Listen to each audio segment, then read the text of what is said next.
Hey, good evening, good afternoon, good night. Sorry. Hope I didn't get the notification that we're live. Whatever. Okay, I think that was it. Ha! All right. Good evening, good afternoon, good night. It is a Tuesday. And it's not just any Tuesday. It is the Melanated Council Tuesday. And we stream every other Tuesday at 9 p.m. Eastern Time, 6 p.m. Pacific Time, like around that time. And wherever you are in the world, and if it is streaming and it says live, then that is when we stream. As always, please like, subscribe, share, and enjoy the show. So, as you all know, it is October, and October is usually, month of Halloween. And normally on October's and previous live streams, we usually talked about like Halloween sometimes and just like other things. But, we thought it would be a great idea to talk about, one aspect of Halloween that we don't really talk about, which is, the scary aspect of it, like, like you go out and you see all of the, what's it called? Like the skeletons and like the cobwebs and the spiders and the witches and the ghouls and the goblins. And it's supposed to like scare kids. And you never really think about, and like it's all fun and games, but we haven't really talked about like what genuinely scares us as adults. So I think tonight is going to be a really fun stream, and I'm pretty excited about it. But yeah, if you're of course new to the stream, we haven't done it in a little while, but usually we like to talk about like just things that have been going on in our lives and like kind of catch up. So what has been going on with me? I'm sure y'all I know I haven't spoken about it in a while, but like my shoulder, this is my right shoulder. I don't know what it shows on your side, because like when I see myself, it's mirrored. Not, I guess, mirrored or just reverse. I don't know. Anyway, so this is my right shoulder. And you just have to believe me. And I dislocated it about a little over 4 months ago. And it's been getting a lot better. I've been working from home since, but I actually just this week started going back into the office. And I have like a little rolling backpack because that, just to remind me that I can't just put on a backpack and lug it around like I used to. So I got myself a rolling backpack and it's been going all right. But yeah, like my shoulder, it could do a lot now. Like doing this before used to be impossible, but it's the little things, it's the little wins. I'm really happy about that. Um, yeah, I'm trying to think like what else has been going on. Um, I don't know. I haven't gone back to swimming. Like that's how I dislocated my shoulder. It was through swimming, and I haven't gone back yet because I just don't think I am healed enough for that, and I do not want to risk it. Hey, Chad. Happy Tuesday to you as well. It's good to see you. It's good to see you. How have you been? What have you been up to? I'm just kind of here talking about what's just been going on in life in general. Haven't really done that in a minute. Um, usually like the past couple of streams, we've been just kind of um going straight into the topic. Sorry, I'm just very out of it today, y'all, but y'all are just going to have to deal with my out of itness. But you know who is never out of it?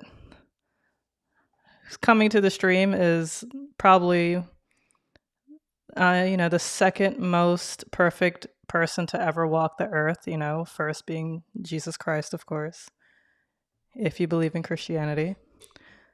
And yeah, without further ado, I want to bring on our next fearless guest, the one, only Toby. Let's see if this works. Nope. 1 second. I know you just saw him. He does, in fact, exist. I think I have to assign him. Camera. Oh, now I remember. Yep. Now he should show up. Yes. I am winning at Ecamm Live.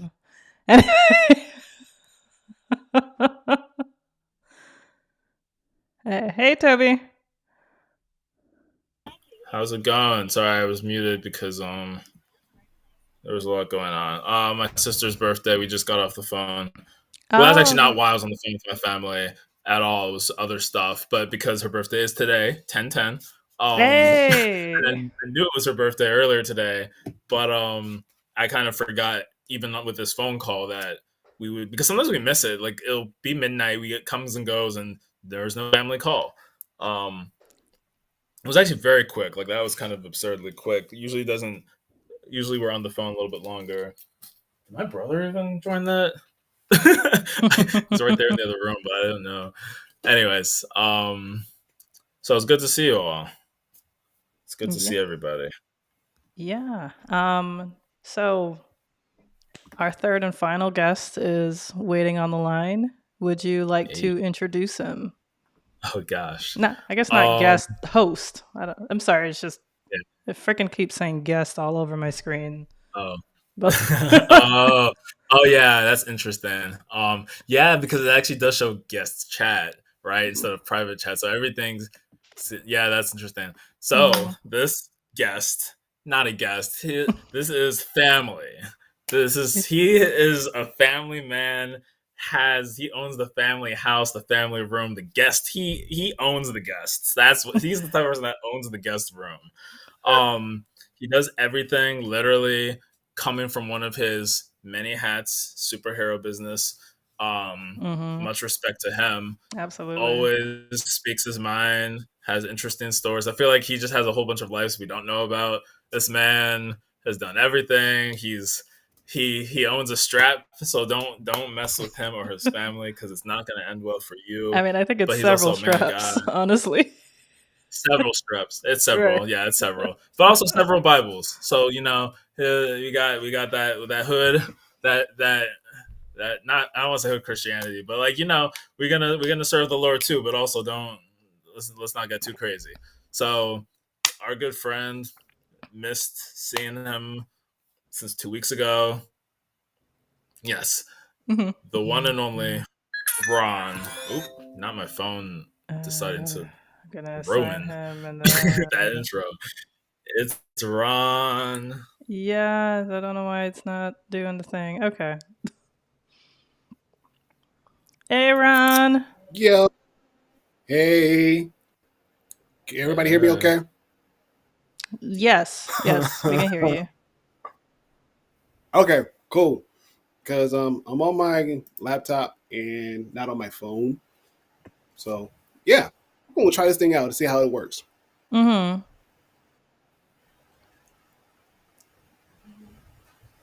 Okay. Yeah, I don't know why our name tags aren't showing. I guess because I have everybody in this camera Hmm, overlay thing.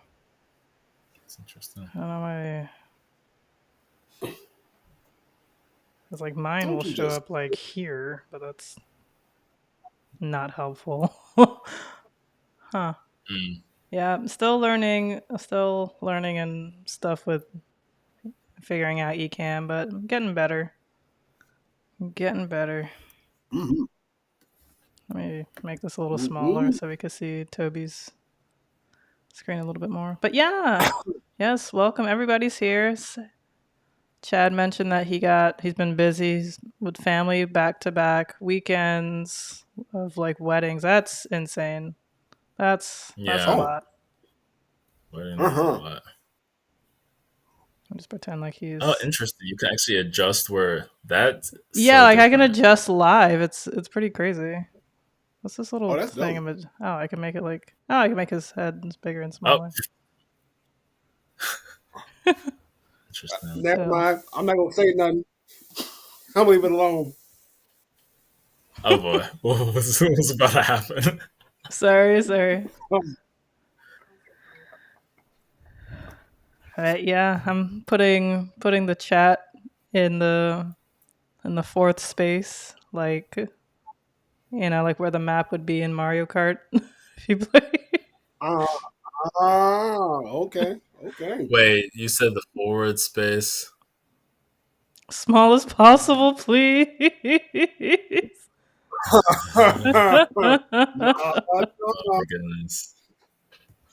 Oh jeez. That's too Space funny. plus. Yeah. No, still, figuring out Ecamm a little bit. Like, I actually met up with Gil over the weekend, and yeah, no, he helped me like understand a lot of stuff and answer some of our questions. Um, Unfortunately, we couldn't figure out how to like do the camera off thing. I think I so Yeah, that's that's such an odd yeah, quirk. I guess like you could like message me and I could just be like whoop. But Okay, you as admin have the power to silence, silence, and I guess like yeah, I mean it was the same cloak. case with Restream. I'll be like, I'm tired of Toby. Bye. But Wow, crazy. Yeah, I do remember there were times where I would actually like mute myself or go put my camera off, and I would like message in our chat like be right back. But I guess for whatever reason it didn't show up that I was muted. Like the way that StreamYard you could see explicitly each person is muted, whatever. So mhm. I remember there were times where I guess you had like muted on top of my mute, and I was like, oh my god, did that like re unmute? But then it wasn't a problem. It was just weird that like it doesn't send that signal.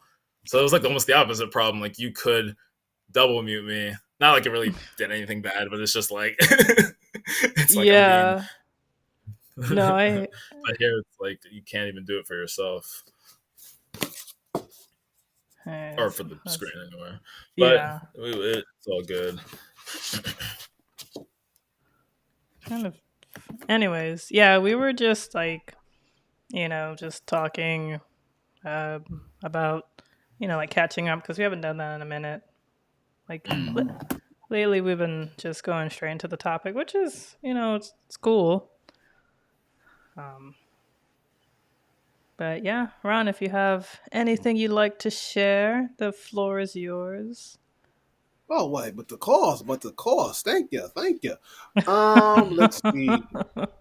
Where do I want to start? So last week Tuesday, which actually worked out, I was happy to celebrate 15 years with the love of my life. Congratulations. Yes, yes, Yes. 15 years. And so we wanted to kind of like do like a big thing for the week of, and we kind of had to cancel because one of one of our family friends was getting married, and Oh. so they were wanting to have the wedding on Friday. Mind you, we planned to have like a vow renewal thing for that same Friday, but we're like, you know what? We're going to cancel that and actually I would go ahead and officiate the wedding and get them Hey, married. nice. Yep, because even then, because the family friend, I married her cousin. Okay. And yep, so I did her cousin's wedding, and then I was turned around and did hers. And so they're like, yeah, we want you to do it and everything else, and blah blah blah. I'm like, I'm actually honored to do so, And so we're like, yeah, let's do it. So did that Friday, and then Saturday. Thanks, chat. Thanks, chat. Let's see. Friday, yeah. So did that Friday, and even then, I think Tuesday we just kind of watched Men in Black, just to kind of like celebrate it, to kind of make it like a little one-on-one theme. And so Mm-hmm. we wanted to do something Saturday and whatnot, but again, with life and coaching and football and all of the good stuff. So told her like, you know what, I'll go ahead, and what I wanted to do last week, last weekend, I'll do it this weekend. Mm-hmm. And I got a theme that I was told to follow, and so I'm going to follow that theme. And yeah, let's see. I know this week is going to be the last week of our Rocket Football League game. So my youngest son, his last game is Saturday. My daughter, she has two more games. So she has a game this week, Wednesday, and then next week, Tuesday, which actually works out as well. She has a game. So the schedule actually works out pretty good. Then my oldest son, he has a football game this coming up Friday and the next Friday. And then he's good. So yeah, there's just been a lot that's been going on. So Chad, like I hear you when you're saying that you've been busy and with life, family, weddings, and all that other good stuff. Yeah, same here, same here. But it's all been like good stuff. And also just kind of be aware that you know flu the flu bug is flying around. So if you haven't got your flu vaccine, Mm-hmm. you might think about getting it. And if not, okay, go for it. I know a lot of the kids within my school that I work at, a lot of them been dropping like flies Mm. because of the Oh. flu. Yeah, because of the flu.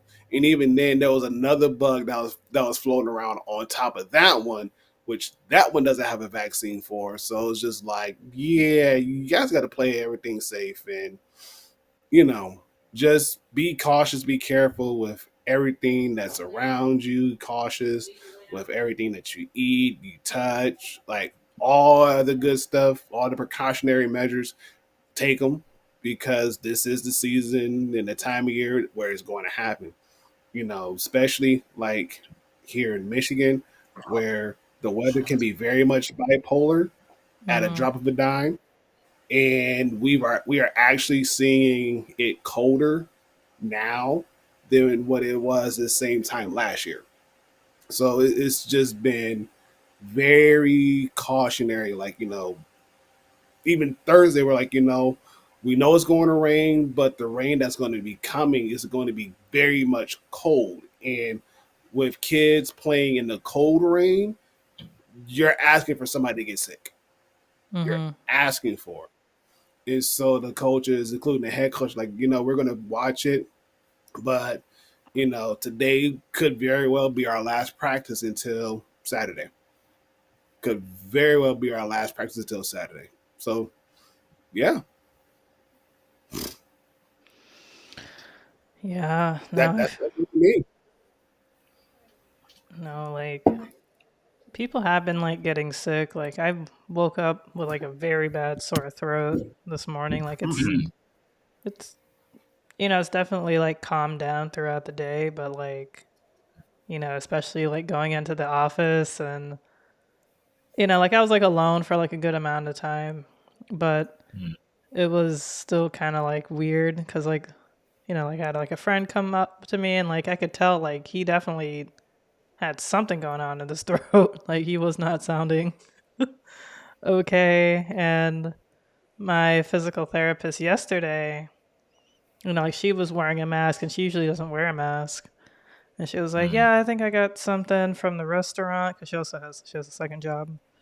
And mm, Hmm. she was like, I got tested for COVID several times. I didn't have it.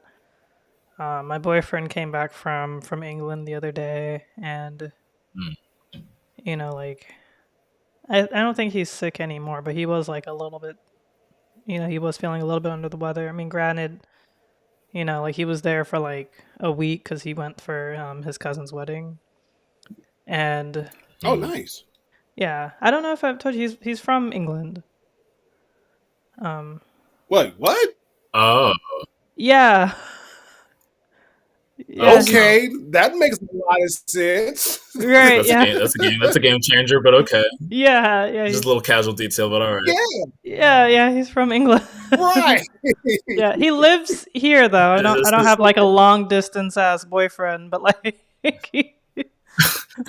But you have you have this Bridgerton guy. Just um. no. So this, Unfortunately, he doesn't have an accent Right. anymore. Like, cause he moved to the states when oh, he was he like okay. It's eight. not like he's. Oh, okay, got you, got you. Yeah, he moved to the states when he was like 8 years old, and so he doesn't have an accent anymore.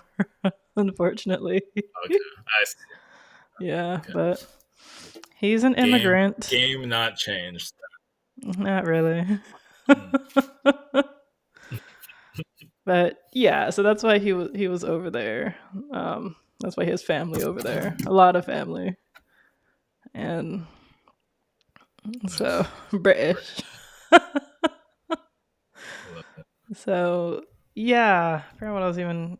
Yeah, so he kind of came back with like something. I think he's feeling better now, but like because he was only there for like a week or so, and he hasn't been back to England in like 4 years, so it was just like a lot of stuff he was doing, like, and just being around family, like constantly catching up, like constantly, and like yeah. So he came back with like something. So I don't know if I got that. I have no idea, but hopefully it's just Mm, an annoying sore throat for a couple of days. Like I can live with that. excuse But, me. Yeah. hmm Yeah. Yeah. It was, So yeah. is Long that story short, yeah. get your flu shots. Get all the shots. 'Cause, yeah, Mhm. I'm bad about that. Like I should get the new COVID vaccine because I haven't gotten a new COVID vaccine in like well over a year. And yeah, yay sickness. It's actually Right. funny. A friend, I caught up with a friend who I hadn't seen. I would say I hadn't seen him in like 5 years, but I did see him Thanksgiving when I came home for the holidays. He went to not my high school, but college. But he was roommates um with my high school friends who, they're all like a year younger than me, so they're like class of 20, what, 17 out of college, and I was class of 2016. But like either way, I Okay. had friends from high school who were a year younger than me, but we all were in computer classes, did programming competitions, we were friends. They get to my schools where I went to college. When I'm a sophomore, they come in as freshmen, and they end up being roommates with these other people who they end up, I guess, just staying like basically friends since then. And that was like 2013. So I mean, they've been friends for 10 years. And anyway, there are two of them. So one of them, this guy Connor, I was hanging out with, just catching up last weekend. My brother as well, like because he also went to my college. So we all were in the same friend group. So we were hanging out at some like Irish pub place in DC. But what his roommate, so the guy who didn't go to my high school, him and the other guy didn't go to my high school. Him and this other, and then that guy's dating another girl who also went to our school. So it's like a whole friend group type of thing. The point is that Mm-hmm. those two, the two who are dating, Connor's, I guess, roommate from college plus his girlfriend. I mean, we're all friends, but I'm just making them sort of abstract. They, I guess, had a booster, and so they were, like, I think, recovering Not I mean, it may not have been like fully recovering, but I just think that they just ended up staying in because I guess they had maybe felt some effects. I know I never got sick with symptoms. It was always just a um, massive ache. Like and it spread like to other parts of like my arm or whatever. But the second shot, I got it, and it was only just a little bit of soreness at the Mm-hmm. injection site, and that was fine. But I never had like all these other symptoms. Like some people got really, really sick, and I was like, dang, no, my body did not have that type of reaction. But for me, it was like, dang, like they were like they just got their booster. I was like, oh yeah, what is that? What is a booster? And there's also the flu shots, which I've never actually had. That's just in our household. I don't think it was a thing that we talked about Right. really. Yeah. And so I know one of my sisters went abroad, like maybe to France. Yeah, it was France. So this must have been when she was. I'm trying to remember if this is when she was in college. Yes, because it was a study abroad. So I was in high school and she was abroad in college. And I remember she mentioned something about being sick. It was more of like flu-like symptoms, and I guess she had taken the flu shot shortly before going, which is just like a double whammy because you're like on a long flight, and of course you get there and then you have to adjust. Um, and so yeah, it's Mm. just like, and that might have been the first time she's ever taken it. I think even she was just like, yeah, I don't know why I decided to do that. I don't know. I mean, she may have taken more flu shots after that, but it, it was never something I was eager to do, and I never got the flu as far as I knew, except last year I got like a pretty bad one. That was in April. That's the first time I ever remember seeing positive flu in my life. Was literally last year in April. So Mm-hmm. um, it was what it was, but I guess I just maybe I'm playing with my life a little bit, but we're also in a good age range, right? It's what you're really young, you have to be careful, and if you're old, you have to be careful, and of course, if you're immunocompromised, so it is what it is currently. But I do agree with all those protocols with like washing of hands and like be careful of their surfaces.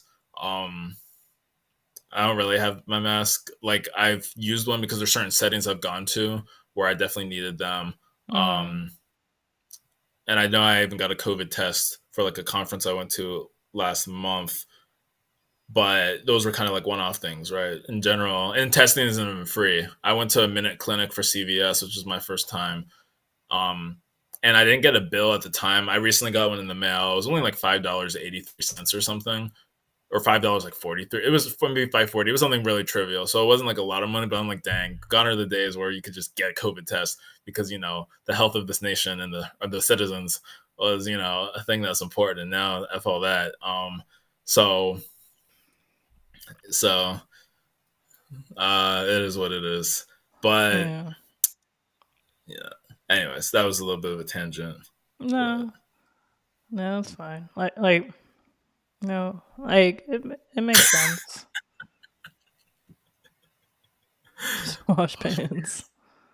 why do we talk about washing chicken? I know I was being roasted for washing. Anyway, we can't go back to the meat thing. Yeah, I mean, I definitely wash my pans and my pots and all that. Definitely.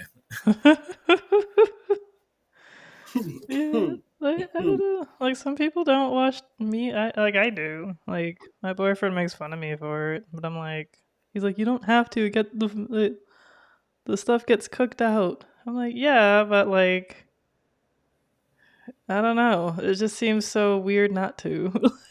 I don't Right. know. It's like I'm really just gonna just trust America right now, like the American like poultry system right now. Like you want me to do that? You got a point there. That's something I'm scared You got, of. Like just trusting Americans' health. Damn. Like I got a flu shot for the first time. Like I think this was like 2020 or maybe 2021. Like pandemic times, and like I couldn't get the COVID vaccine. So I was like, okay, let me get a flu shot just to protect myself from something. That was my first time getting the flu shot. I don't think I got any symptoms or anything really happened to me. But I'm like, okay, yay. In case I get the flu, I won't get the flu. hey. Or it just won't be as bad. Right, that Hmm. one. And like, for what it's worth, when it comes to anything, like experiencing something like a sickness less than like the full on sickness is always better. Like, always try to. So even if it's like, oh, it only has like 30% effectiveness, like 30% is more than zero. So you're supposed to watch me next. You're gonna tell me I need a season. Oh, yeah. Oh, oh, Neither Boiled meat is boiled bad. meat. I mean, boiled meat will definitely get rid of anything. Like, yes, I know, like, it makes sense that just cooking it will get rid of any kinds of like bacteria. Okay, I understand. But I don't know. I don't know. Maybe it's just the black in me. Maybe it's just my blackness. That's just, yeah. With my boyfriend's white too, so I'm always just thinking whatever he's doing is just wrong.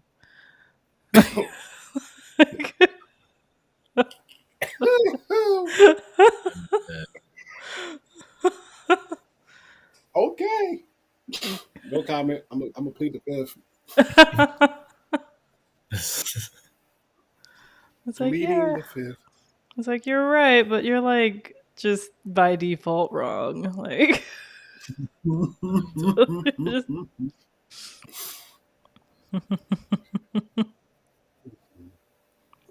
but yeah, I think we should get to the topic if y'all are okay with that. If y'all wanted to share anything else.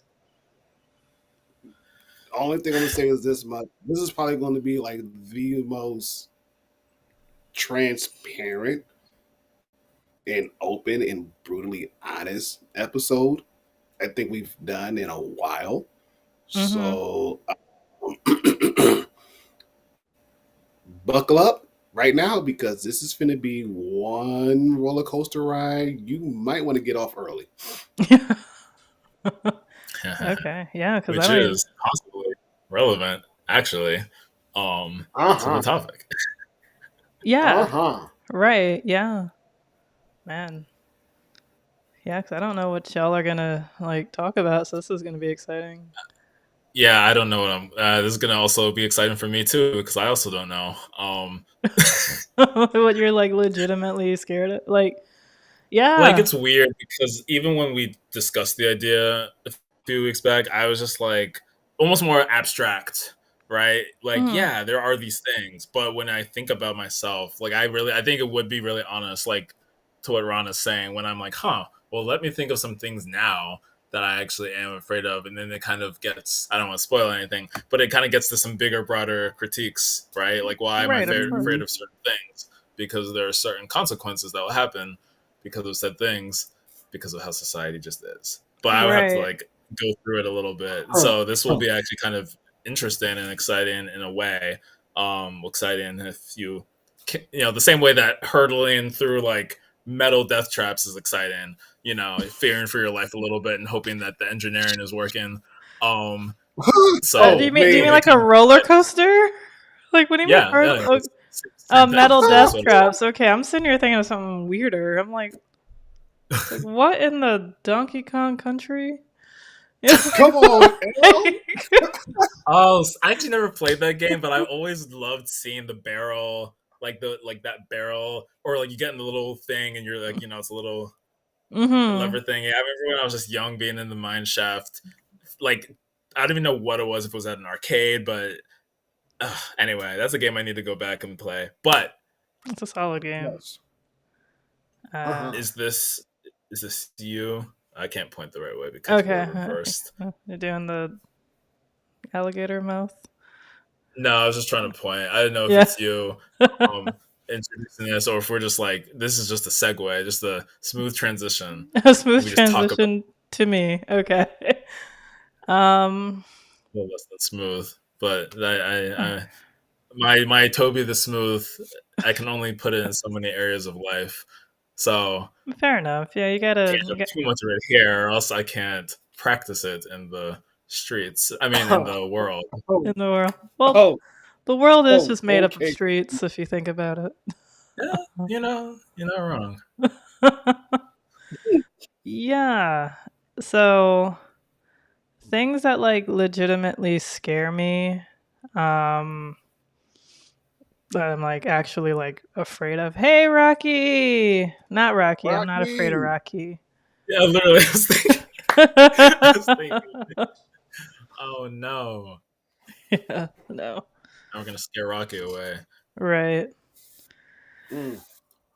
So what I'm like legitimately afraid of, because I think it's just something that like it's something that's serious that everybody knows is serious, but like we don't really like take seriously enough. I don't think it's just like the actual like real true effects of social media, and Mm. like just how instantly crazy people can be.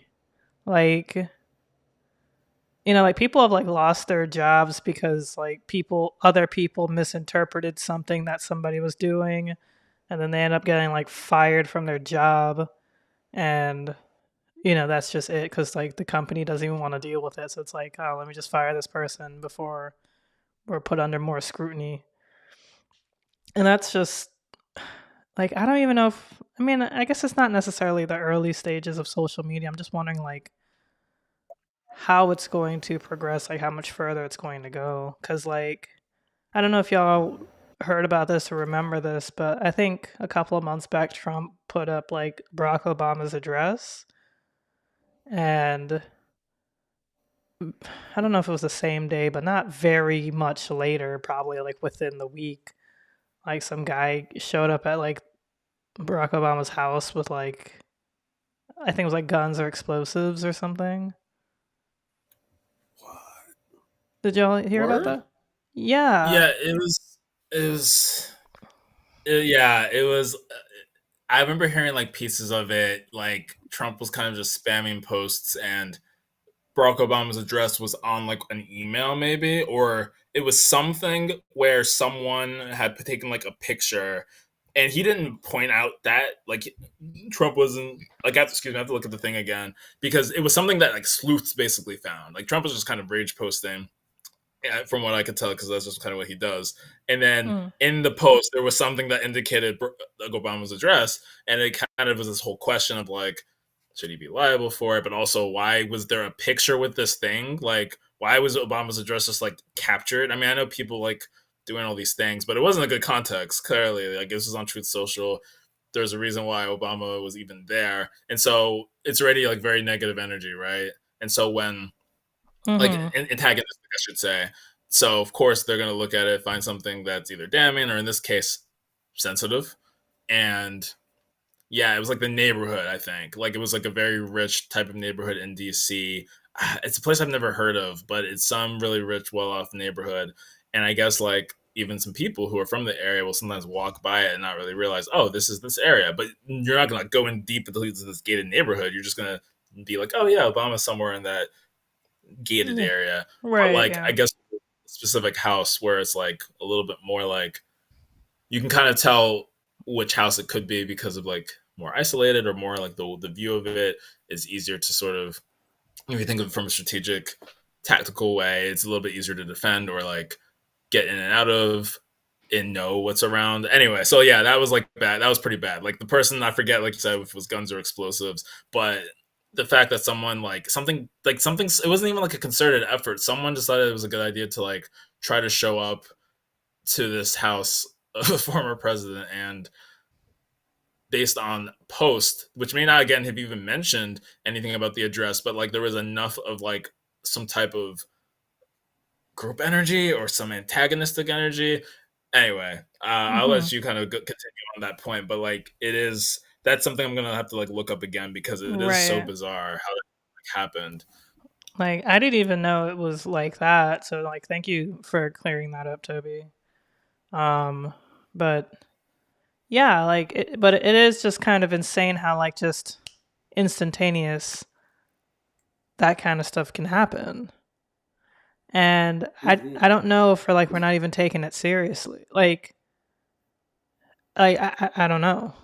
And it kind of reminds me of, like bomb threats at HBCUs, like that constantly happens. And like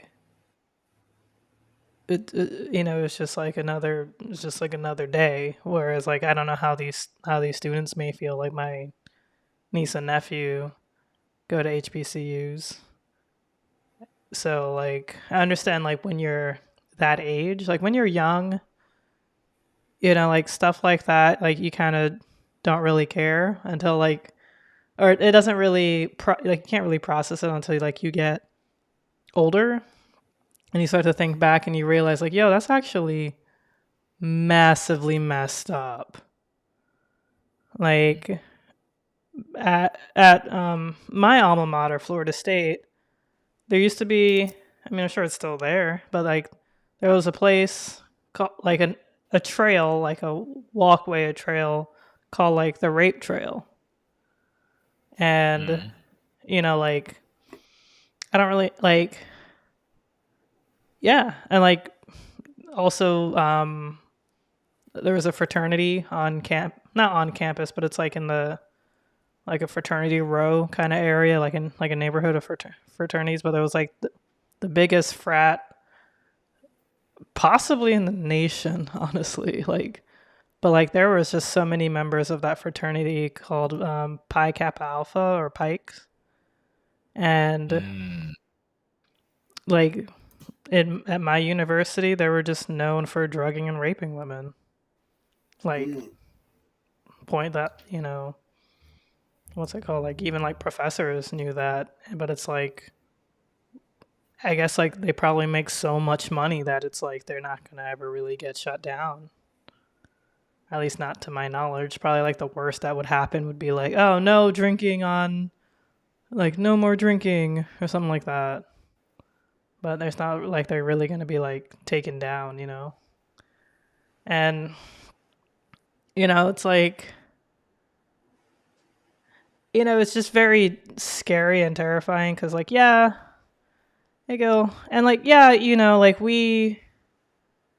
it's like these things that we always see happen and we're just so used to like just the brutality, the mistreatment. And like Mhm. and I feel it like especially more as a woman and like Mm. especially more as like a black woman. And like we just sort of just see certain things as like normal or normalized. And like another thing that I'm just kind of like legitimately scared of is still in the same vein of the influence of social media is like just the straight up just like uncaring of like women, like especially black women, like just like there was a thing that came out, well not came out, but like an incident that occurred where like a black woman turned down this black man's advances. I think he wanted her number, then he just hit her in the face with a brick, Mm. and nobody really helped, and people just kind of stood around. And like I don't know if like y'all know this, but like this is just kind of what we as black women just sort of expect, like for like literally no one to help us. Like Mm. we don't really get the same empathy as white women. I know it's like a yeah, I know, but like it's really kind of like yeah, it's like like not at all. Like if you think of you remember the police officer that broke into that black man's home and shot him because she thought it was his home, but she thought it was her home. I think his name was like Botham Jean. Yeah. Mhm. Um, apologies if I'm mispronouncing his name. Um, and remember, if you recall, like the trial, how hey Madness, and like I don't like if you recall the trial, how I think Jean's brother said that he wanted to like hug the police officer chick. Do Uh-huh. you do you remember that? Because like I think He she was said, crying or she was really sad, so she was like, "Oh, do you mind if I hug her?" uh, that was you talking about the brother, or who was this? That Yeah, Botham Jean's brother like want like I think like when he was standing trial, like it. Are you sure, Rocky, that it turned out to be not true? Because I know because another thing that had happened was like a lot of just misinformation started getting thrown out, and people were calling her like it's like, oh, she's ran scams before and she's done this and that. I'm like, okay, so she's not a perfect human Oh, being. But I like, know what you're talking. oh, what is it, Ron? yeah, I would say I think if you're referring to the one chick who said that she pretty much got beat up outside of the club by like some random guy, is that who you're referring to? I think so. Like, I know that she got hit in the face with a brick. yeah, I'm not sure. Yeah, that's what she's claiming because she's ran similar because I actually saw that article and I read into it, and basically what she's doing is scamming people out of like hundreds of dollars for no apparent reason. It's almost like the boy who cried wolf kind of Right. ordeal. Yeah. Yeah, because Okay. even then they were saying that when they asked to pull the footage at the nightclub as far as what happened to see if her story was true, none of that happened at all. Yep. Okay. Okay. So it really was fake. Yeah, it really was fake. Okay. It really was fake because that's not the first time she's pulled that stunt. Okay. Because like I was wondering like if this was one of those things where it's like, yeah, she has done like some scamming or some fake stuff in the past, but this time was actually real. Like just like the boy who cried wolf, which is the exact story. Yeah. Uh huh. And like Interesting. even people followed up with police who said no description was given, and the owner of the building where it happened had footage Hmm. of her without anyone near her. Yep. Okay. Interesting. I hadn't heard Yep. enough about. Like I would always kind of see it in passing, and there was people like some accounts that are already much more hostile to this were kind of skeptical, so that didn't like help me like actually believe that it was false because it's like, well, if there's someone who's always going to say these things are fake or overblown, then it is what it is. But then today, yeah, something I did see something. It was a video, I guess, about I guess someone was like Black men need an apology, and a bunch of people were like, well, I guess there was like a white woman who discredited her story by looking into some of these things like her history of fraud and other stuff. So there were some comments like, y'all are gonna just believe a random white woman, and this is still not verified to be a hoax. And even if it was false, the reactions, and this is actually a valid point, is the reactions that might have come online where there was a lot of people who were saying really nasty stuff like, yeah, I wouldn't have helped her either, or blah blah blah blah. So it kind of like made the point, even if the event itself didn't happen, that it very well could have, where people wouldn't have cared because there For was sure. response. And I wasn't seeing all of this, but just some screenshots that I saw from different tweets or different posts. You know, well, I guess it was some women who were saying that like either way, like this is like a real thing, and there's like a lot of domestic violence and blah blah blah blah. So there are people kind of saying even if this didn't happen, this is still a valid point.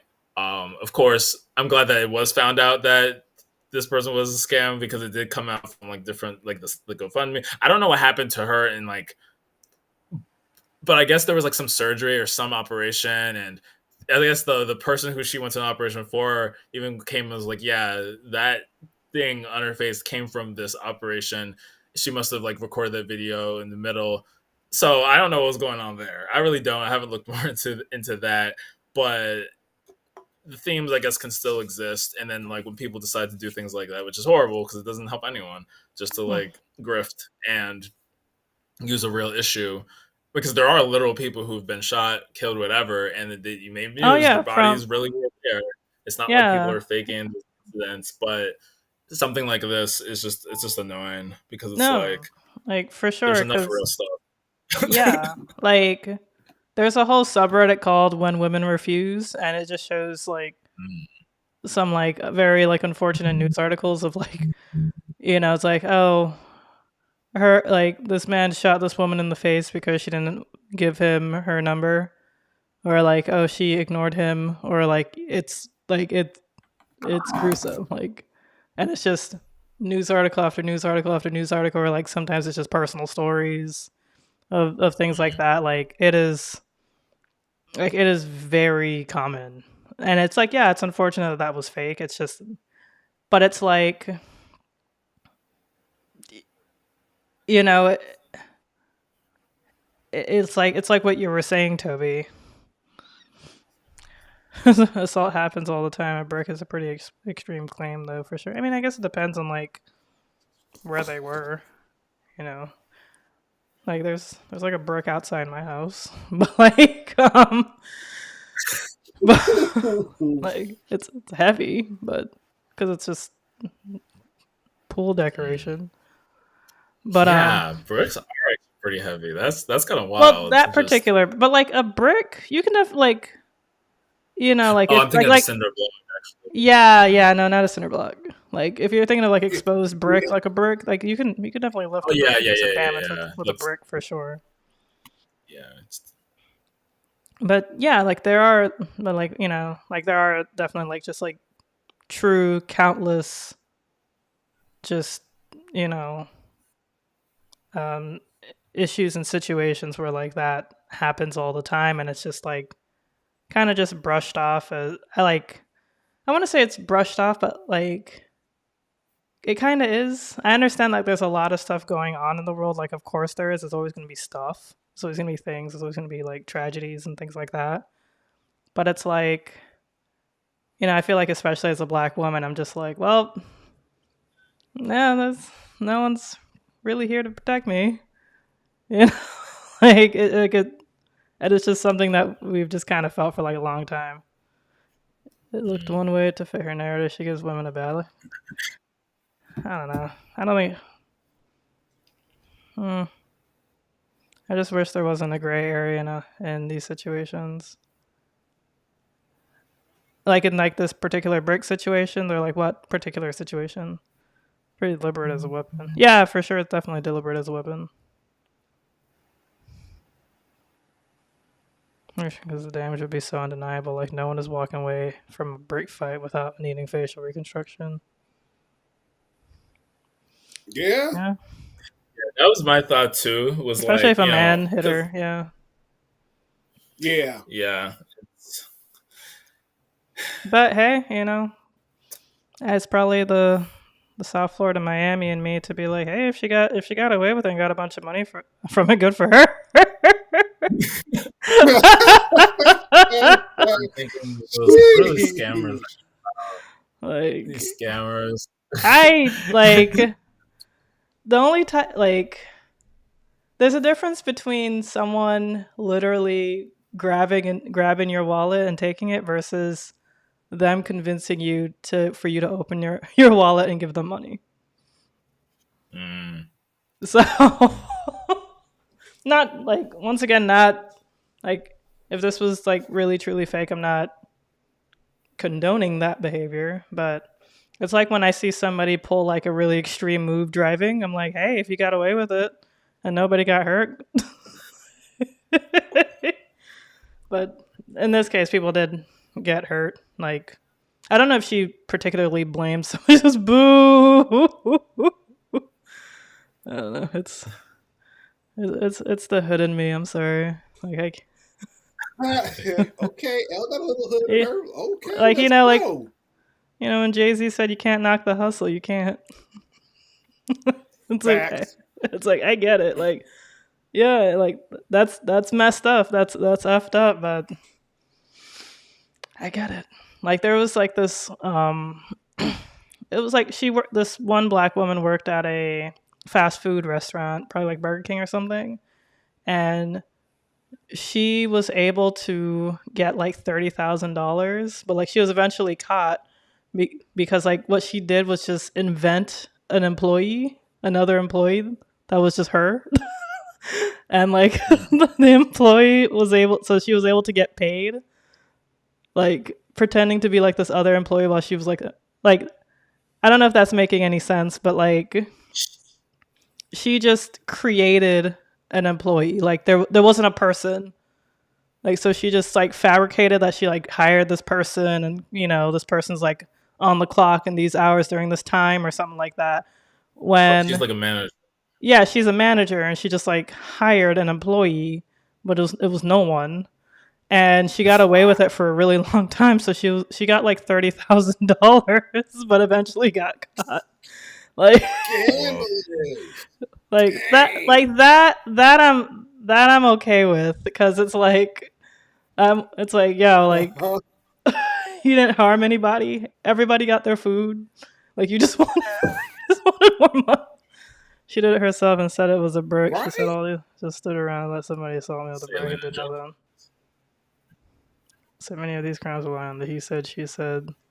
So half the people don't believe the victim, which hurts other victims. But then the other half throw the accused under the bus, which hurts others too. Yeah. Saying this all with a deadly weapon happened when it did not is really friggin' serious. Yeah. This is already effed up. Yeah, people definitely take advantage of it. Yeah. Yeah, no, and that's the thing too. It's just like no, and the fact that it is this very, very viral thing for attention. I mean, God, and that's this isn't necessarily my fear, right? Going into the topic, but it is a topic that I think is something that we may have touched on in different areas. But the whole sort of like I don't know, the sort of like the court of public opinion, and sort of the not just the court of public opinion, but then even the real court and accusations and allegations, not just of Mm-hmm. the sexual assault nature, but in general. I think that in the kind of lines to follow, whether you're looking at the Johnny Depp Amber Heard situation, right?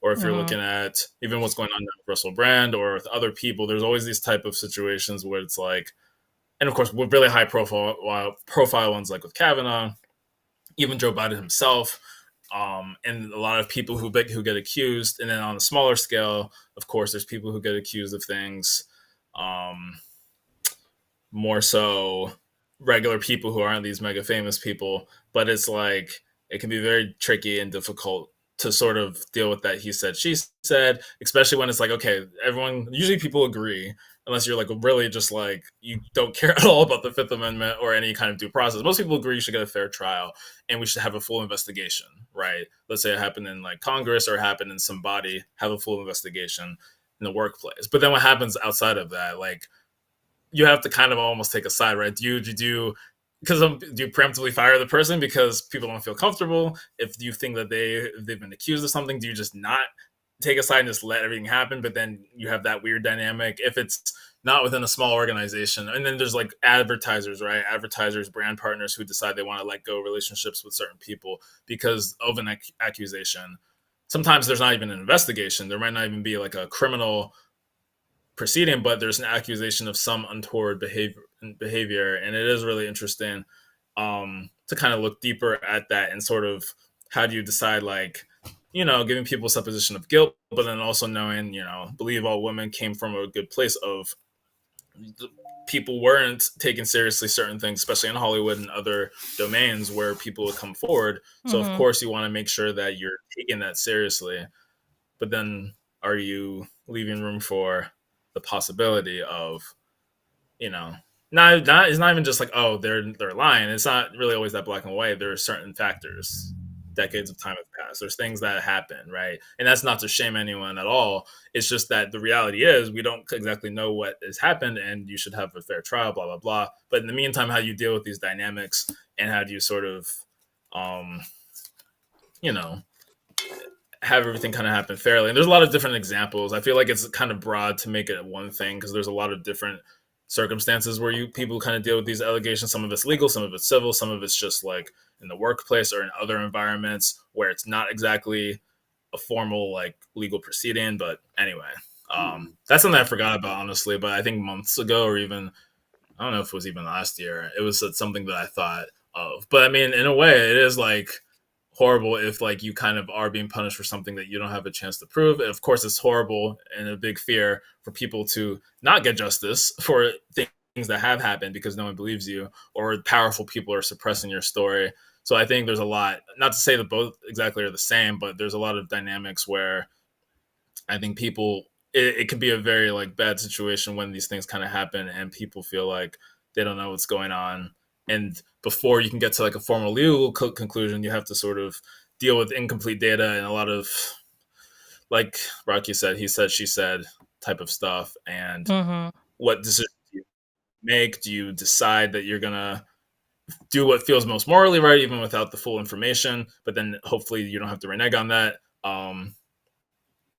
You know, I don't know. Like even again, there are real hate crimes and real incidents, but it wasn't great. I think with Jussie Smollett, where it was like, okay, turns out, I mean, it makes sense. People came to the support.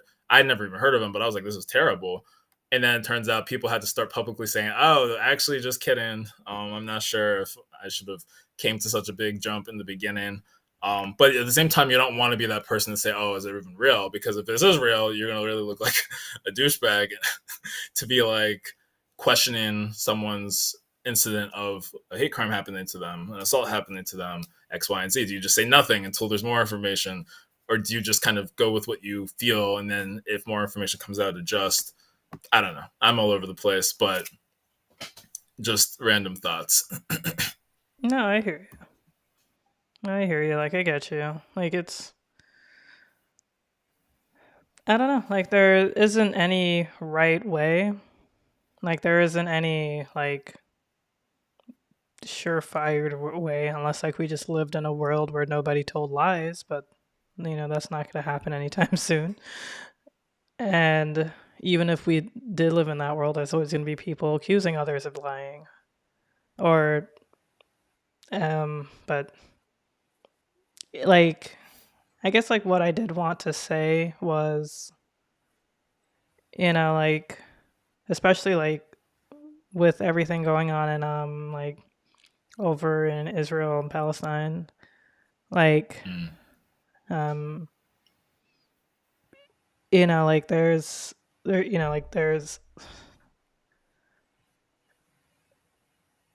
it's very easy to just kind of like both sides of the situation, or like, but how should I say it? Like being like black in the United States, and when like a police officer kills like an unarmed black person for like no reason really, and then your news feed is filled with like people being all like, oh, like both sides, like I just hope everything and everyone comes out in like peace and all that and everything's good. And it always kind of like like it always kind of like perturbed me in a way, because I don't know what their definition of peace looks like. I don't really know what their definition of like kindness looks like, because like I'm willing to learn about or like experience or try to create just a new definition, a new version of peace, a new version of kindness, a new version of like fairness, justness, and tranquility, things like that. Because like what we have now, what's been working now isn't working. And I guess this will just be another thing that I'm afraid of, and then I'll, be finished. Like, I am truly like legitimately afraid of like, I guess like the version of the future that of peace, of like that people are looking for. That I guess I don't want to say like the majority, but like maybe those in power. I should rather say, or those who have more pull. Because I don't know how like fair that's going to be. I don't know how peaceful that's going to be. I don't know how like because I don't think we even know what that looks like. I think we all have like an idea, but I don't think it's necessarily an idea. I think it's probably more so a feeling, and we just don't know what that feels like. Like, what would just true freedom look like? Because isn't that what we're supposed to be fighting for? Like, freedom, Yeah. like life, liberty, pursuit of happiness. And I guess I could, like, I don't know, whatever, openness, stream of consciousness. When people, especially women, like say like, oh, we got to be nice to one another, we got to be kind to one another. Usually, depending on the woman, especially if it's like a white woman, usually they mean be as small as possible. Be as out of the way as possible. And especially being, and like I know y'all can definitely relate it for as being black, like we always have to be the quote unquote bigger person. We always have to turn the other cheek. We always have to, you know, roll with the punches, or like just, you know, kind of just take it in. And I don't know where it's gotten y'all, but I don't feel like it's really gotten me anywhere really. Like, Fair. it's just like, you know, it's like, oh, so you want me to just hide a piece of me? I remember I was watching this show, and like it was like an episode about, like, you know, like this episode happened was like about race. And like one of the black characters on the show said that like he always feels like he has to like take a piece of himself off to make like other people, like white people, feel better, or maybe just other people in general, because he was like a tall black man. So he didn't really convey that, but it's probably something that he may feel. So he feels like he has to kind of like remove a piece of himself in order to just make other people feel better. And, you know, like I resonated with that a lot, because it's like, what am I possibly doing that I probably become so like habitually doing that I probably don't even realize it myself. Like if it just kind of became a piece, like a part of me, so to speak. Like maybe that missing piece has just been gone for God knows how long. And to be the bigger person. That's wild, Rocky. Not with that attitude. But I'm kidding. Yeah, don't be the bigger person. It's stupid.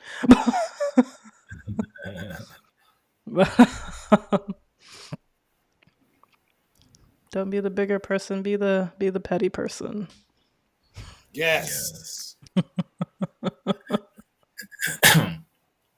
But yeah, like, you know, I guess I'm like wondering, like, you know, it's like, is this like am I trying to find pieces of myself? Will I even live long enough to find any missing pieces of myself that I may not know, or like pieces of myself, maybe pieces that I'm adding to myself? Will I ever actually experience like true freedom? Like, will I ever have enough money to do so? Will I ever have enough money to just retire in peace? And like, yeah, that's my rant. Right. But yeah, Ron, I'm very curious. Oh, what were you gonna say? Sorry. I was going to say, because I know you made mention a few things. I'm gonna try to jog my brain as it's racing like 1,000 miles a second. Um, the one thing where you were talking about how sometimes you feel as though that in order for you to quote unquote fit in, that you almost have to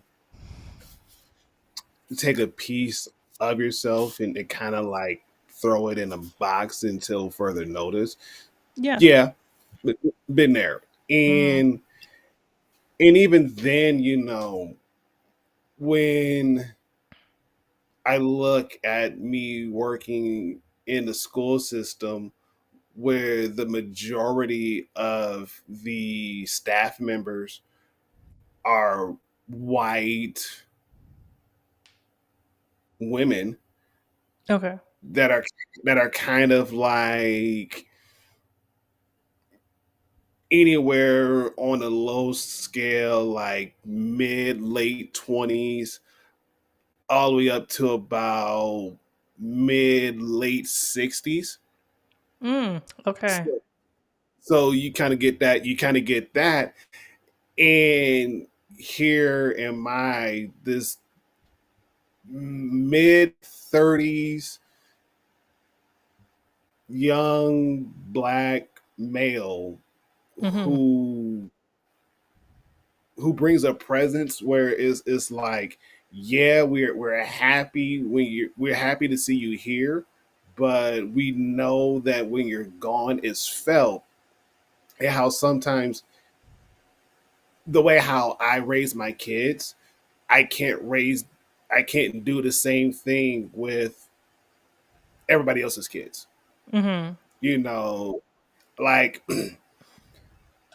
I tend to have a loud, booming voice that if I do raise my voice, you're going to hear it from one in the hallway and you're going to figure out what the heck is going on. You're going to come running up the doors to see what's the issue.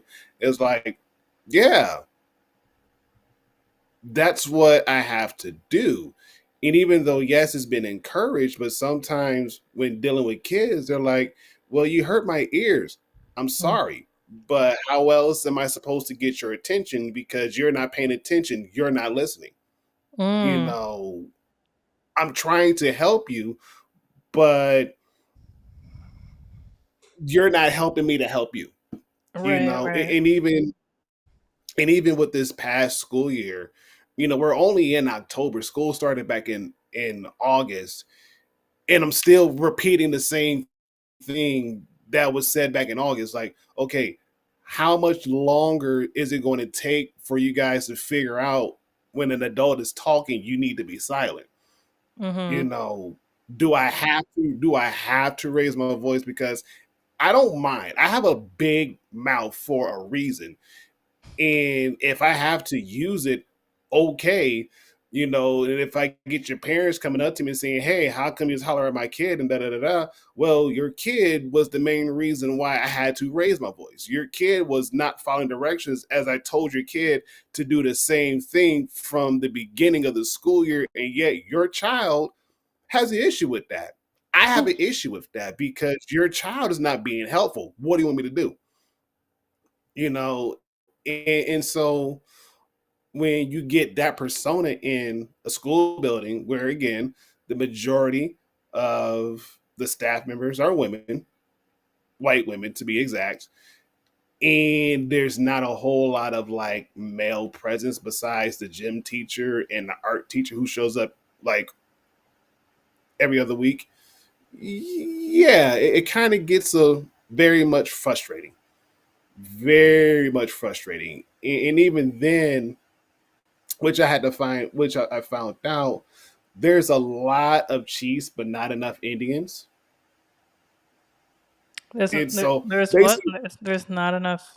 Say that again, sir. there's a lot of Chiefs, but not enough Indians. Oh, okay. Meaning Okay. that there's a lot of people who are wanting to call the shots, but they don't want to follow at all.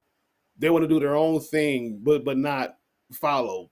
And so my my coworker, I told her, like, listen, you're gonna run into a situation where you got a lot of people who want to control things and do things their own way, but they don't want to follow the precedent that's already been laid out that actually works. So you're gonna find that out sooner or later. And she was like, really? I'm like, yep, just wait and see. Sure enough, the next 2 days, what ended up happening? The exact same thing I said was gonna happen. And to the point I was like, hey, this is typically what I did and what we've done in the past, and it works. So yeah, if you're going to help, like, here's how you can help. If not, that's fine. I don't need your help. But understand, you know, don't come in act like you run the show when you don't, because you're stepping in my territory. And yeah, Rocky. Yeah, yeah, and it was showed Saturday. One of the kids who go to my school that I work at, she came up to me. She said, "How come you were yelling at the kids on Saturday during the football games?" Like, well, the same reason why I gotta yell at you guys during the lunchroom to follow directions and everything else. Yeah, well, I do the same thing on the football field, and they weren't listening, so I had to. And she's like, "Oh, okay. Well, could you not do that? Could you tell your friends to listen so I won't have to?" Crickets. Like, okay.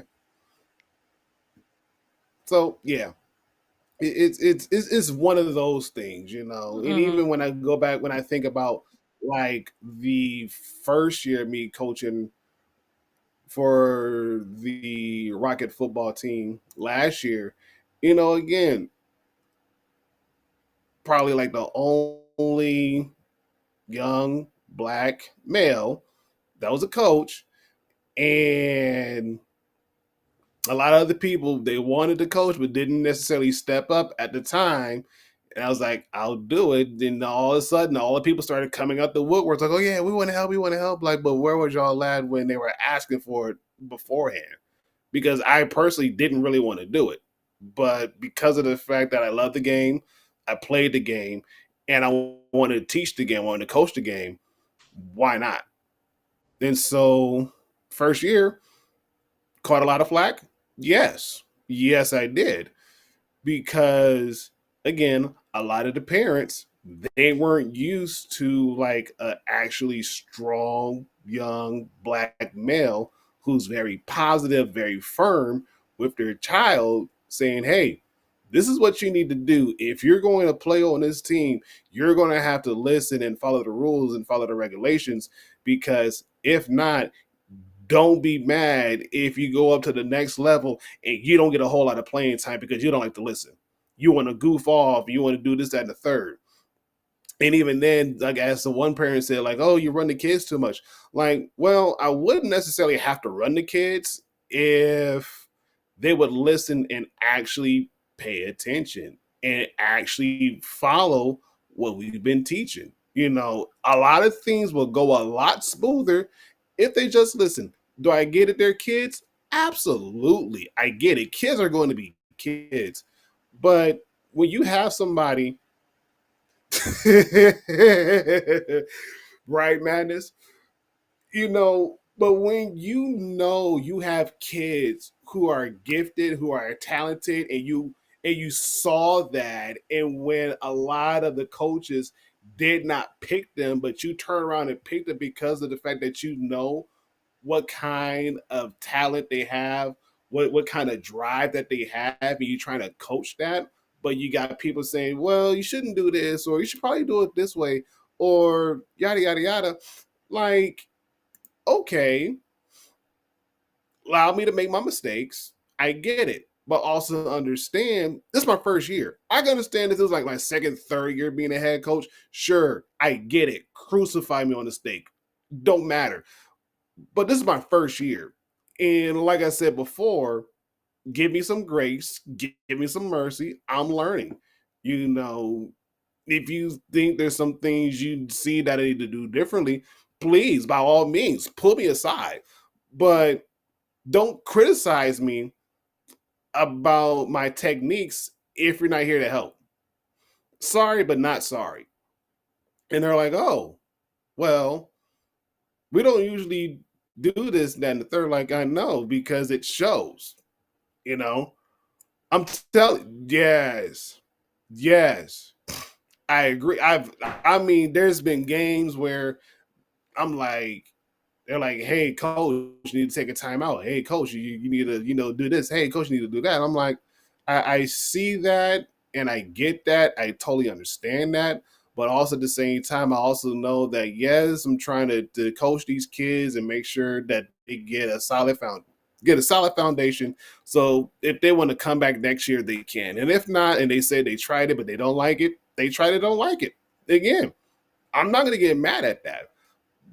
But at the same time, also understand that I know it works.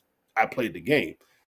I've been coached by people who've played the game and who understand what it takes to win. And if you're not going to help coach the same style or similar style that I have, I don't need you. I don't want you. And you could go kick rocks. Am I going to be butthurt about it? No, because I got the bigger goal in mind. And again, a lot of the kids that I coached last year, most of them they moved up to the upper grade level, but I still had a bunch of kids that I coached last year. They're playing football now, and they're a lot better because of the foundation that was laid last year. So it's like, yeah, yes,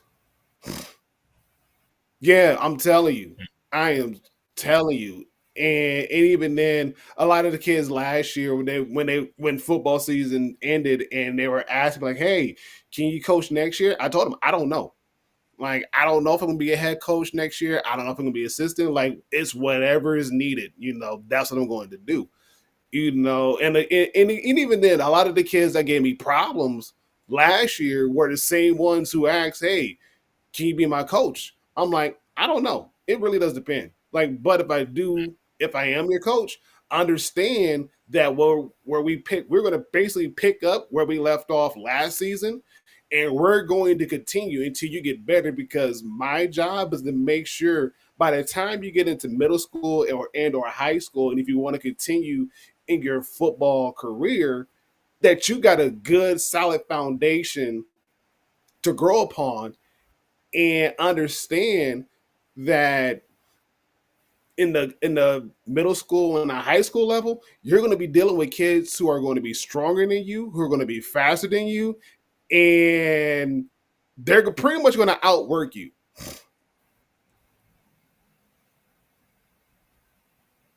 Yeah. I'm telling you. I'm telling you. And it does. It does. Like Rocky, you have no idea how many times I had players and parents come up and say, "Hey, you need to pull that kid out." Like, why? Because the kid wasn't even doing nothing. They just stood there. They just watched the play. Like, dude didn't even bother to make a tackle. They just watched the guy catch the ball and book it. I'm like, oh, really?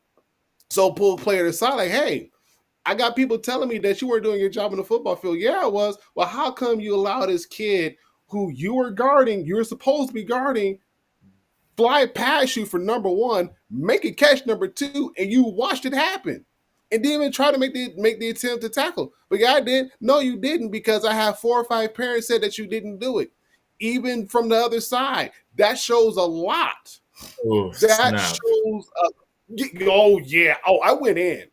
I'm like, don't you dare. Like, if you ever ask me during practice that you want a position, no, because you're going to have to earn your position. You may not even start next game. You will probably not start. And even then, I told the kids, and even my assistant coach told the kids, like, we do not have to play you a down. We don't. But because of the rules that we have, sure, we got to put you in where we can, but understand this much. You don't have to start.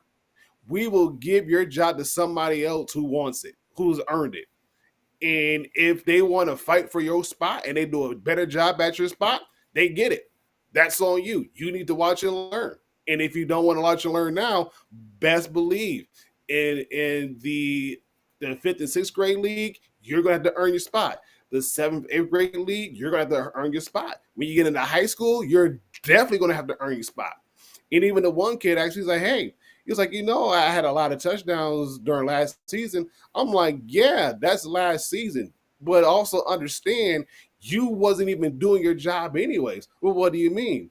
When we ran plays and when we called plays, a lot of times you would go in a huddle and tell the quarterback to give you the ball when the play wasn't even designed for you in the first place. Like, it takes more than just you to win a football game. It takes more than just you to score touchdowns. You have to do your part. And if there's a play that is designed for you to get the football, yes, go for it. Other than that, don't be stealing somebody else's shine. As much as they helped you, you helped them. And if not, don't complain when you don't get the ball. Don't complain when you don't get playing time. Don't, because it's going to show. Like, sure, you are a wonderful athlete, but your attitude sucks. Your attitude sucks. You're not coachable. You don't want to listen to what the coach has to say. Yeah, but no, there is no yeah buts. When you get into middle school and high school, no, they're not going to want you. You could be the best running back ever. Best running back.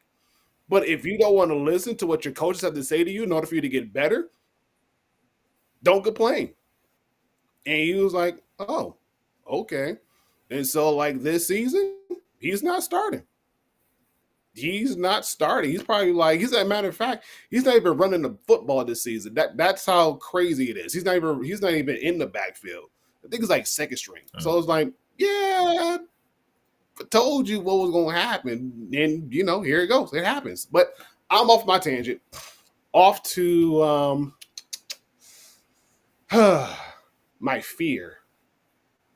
Whew, man. Well, like I said, it's probably going to be the most transparent and brutally open and brutally honest segment we've done.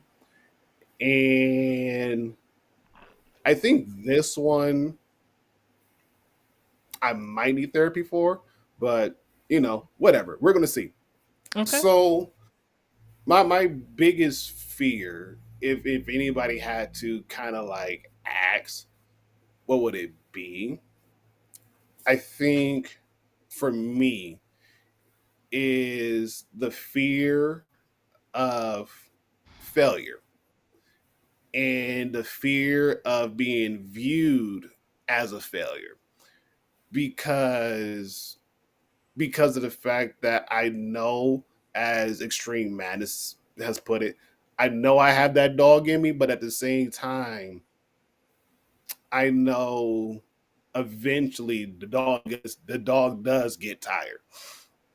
So I think a lot of times I do find myself putting in a lot more effort in a lot of things that most people like, you don't have to. Like, no, I want to, I need to, I have to, because I know if I don't, it's not going to get done. And I know a lot of times I kind of beat myself up because I tend to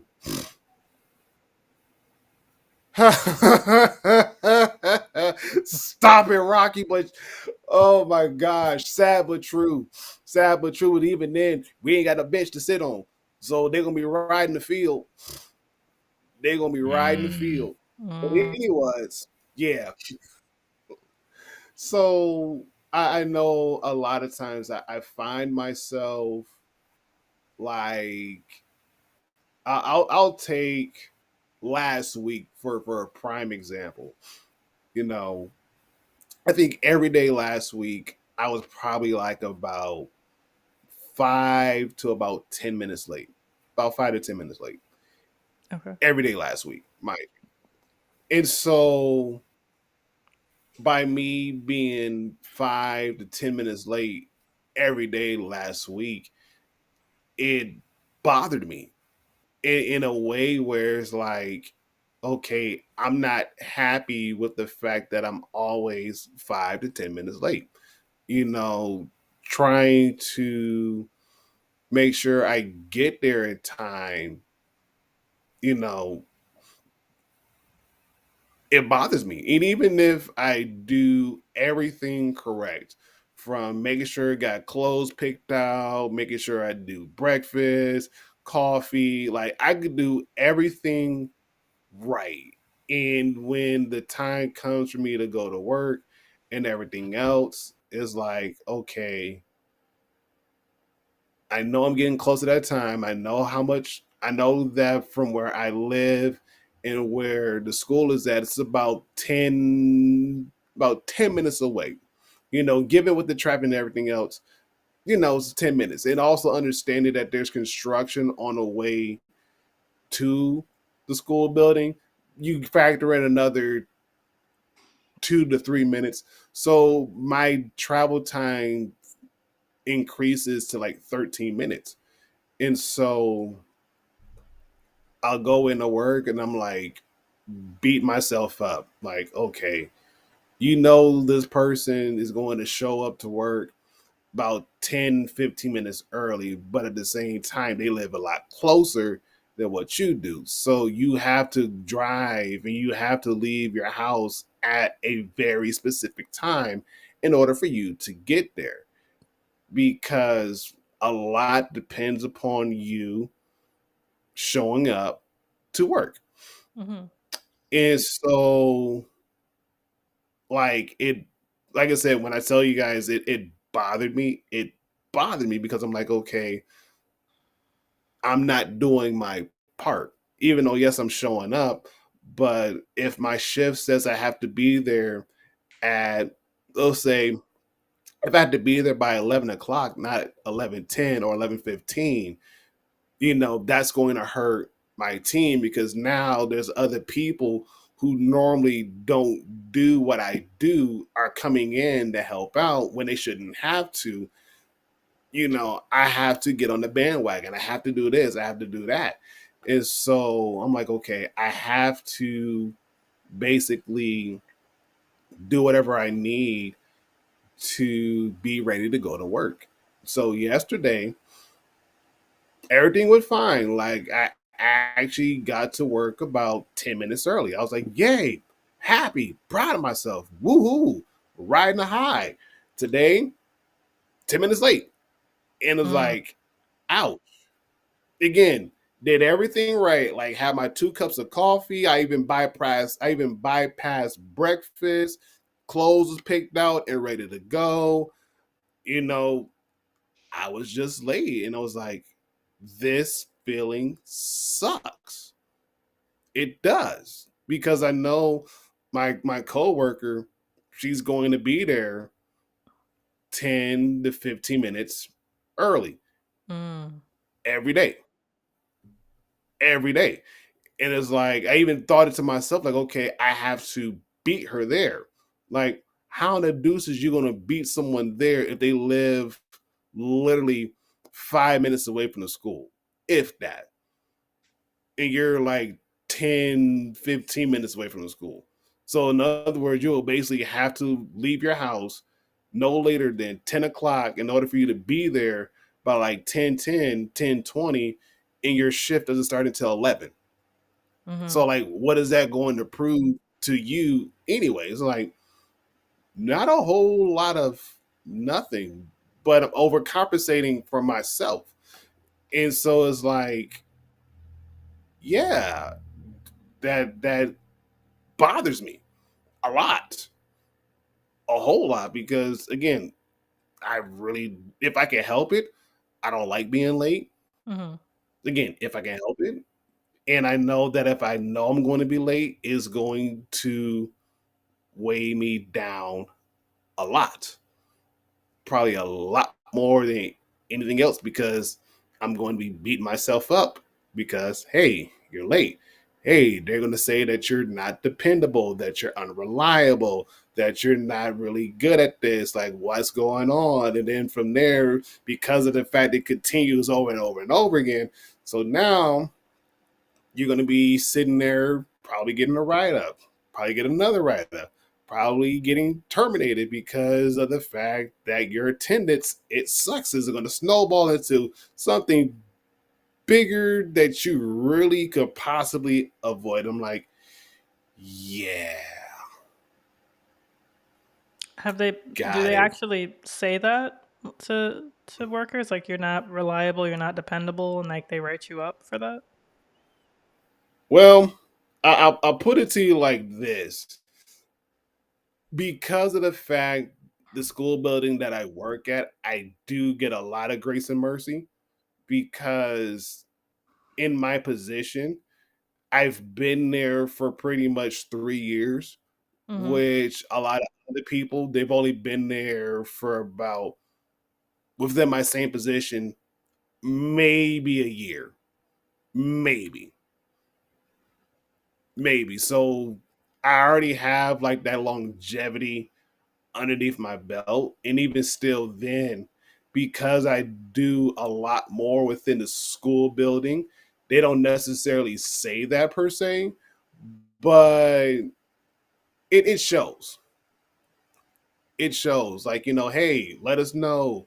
Hey, send us a text message. Like, well, it's kind of hard for me to text and drive at the same time. Like, I could do it. Sure, I can, but it's going to be unsafe. But also understand that, Michigan already passed a law that says, hey, you're not supposed to have your phone in your hand anyways. So if I get caught texting and driving in the state of Michigan, I'm going to get a ticket. And so Mhm. I'm going to be really late. So rather than me being 10 to 15 minutes late, now I'm about to be like 20, 30 minutes late. All because I sent a message in my hand saying, hey, about to be 5 to 10 minutes late. I'm coming. I'm just going to run late. Mm. Yeah. No, Mm. true. Like, are they? Is Michigan really strict about that? Like, probably. Like, I know Florida passed that law too, I think, but I haven't heard of anyone getting pulled over for the. I mean, I don't know. Like, Florida, especially South Florida, is really weird. Like, Mm-hmm. a lot of like you can get away with like a lot of crap when it comes to driving Right. infractions. um, Mm. like, I've literally seen somebody just make a left turn on red, literally right in front of a police officer, and the police officer did not move. Right. I was like, okay, like they just can't they just can't really be bothered.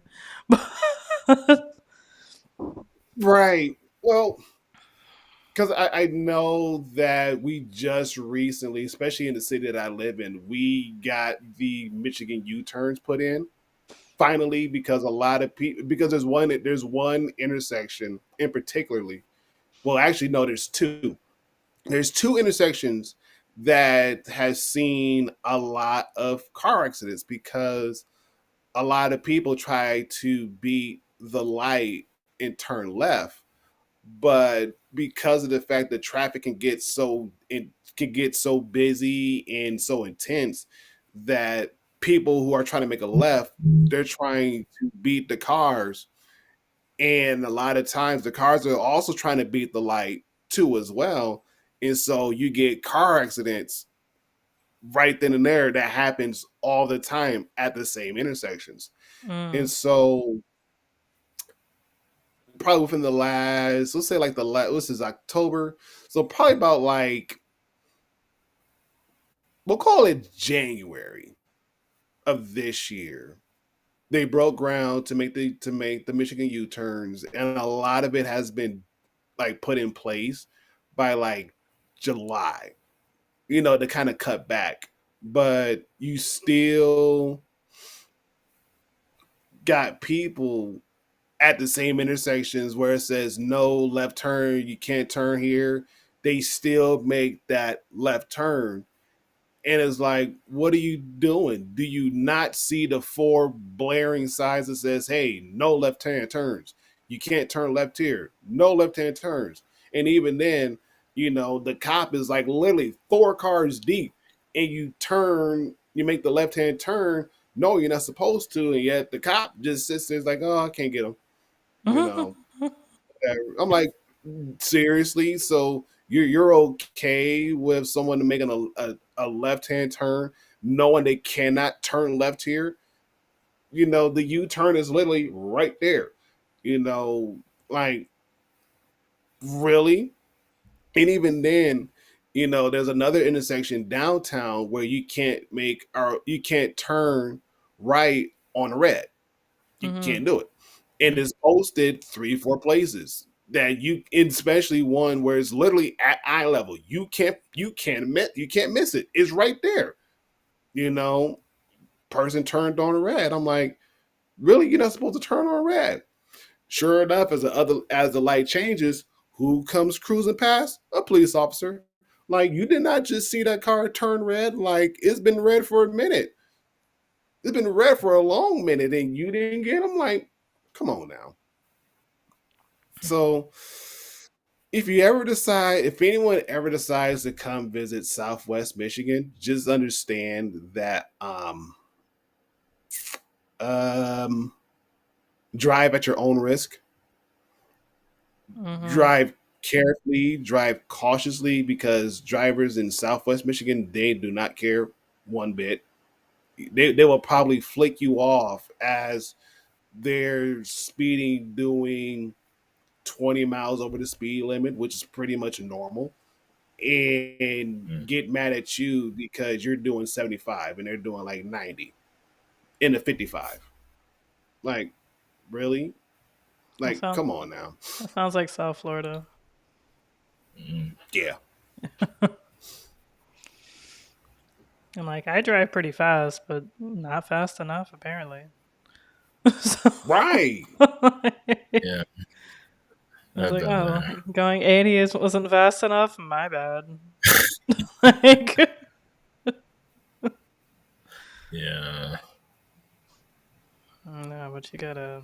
Like, there was a time when I was trying to make a left turn, but I couldn't really see because this, like, it was like in the evening and I was looking west and the sun was like in my eyes. So I was like, should I turn? I don't Mm-hmm. know. Like, let me just kind of wait. And this car, and like there was a couple of cars behind me, and this car that was probably like 2, 3 cars down, got out and then just like haphazardly, just really just like turned left. And I was like, well, like Jesus. It's like, I mean, if you can see, and he probably could have, but like I was like, yeah, I can't really see, the sun's just in my eyes. I don't want to turn and crash. But Right. Mm. But yeah, that was just like, wow, rude. But I mean, I don't know. Everybody is an asshole driver down here. Like, that's literally the only way to get to places. Like if you're driving from like where I am to Miami, like I would not be able to make it to Miami unless I drove like an asshole. That's Like, fair. No, that's fair. Mm. That's fair. because like you have to like to make it to your, or else you're not moving. Like like I Yes.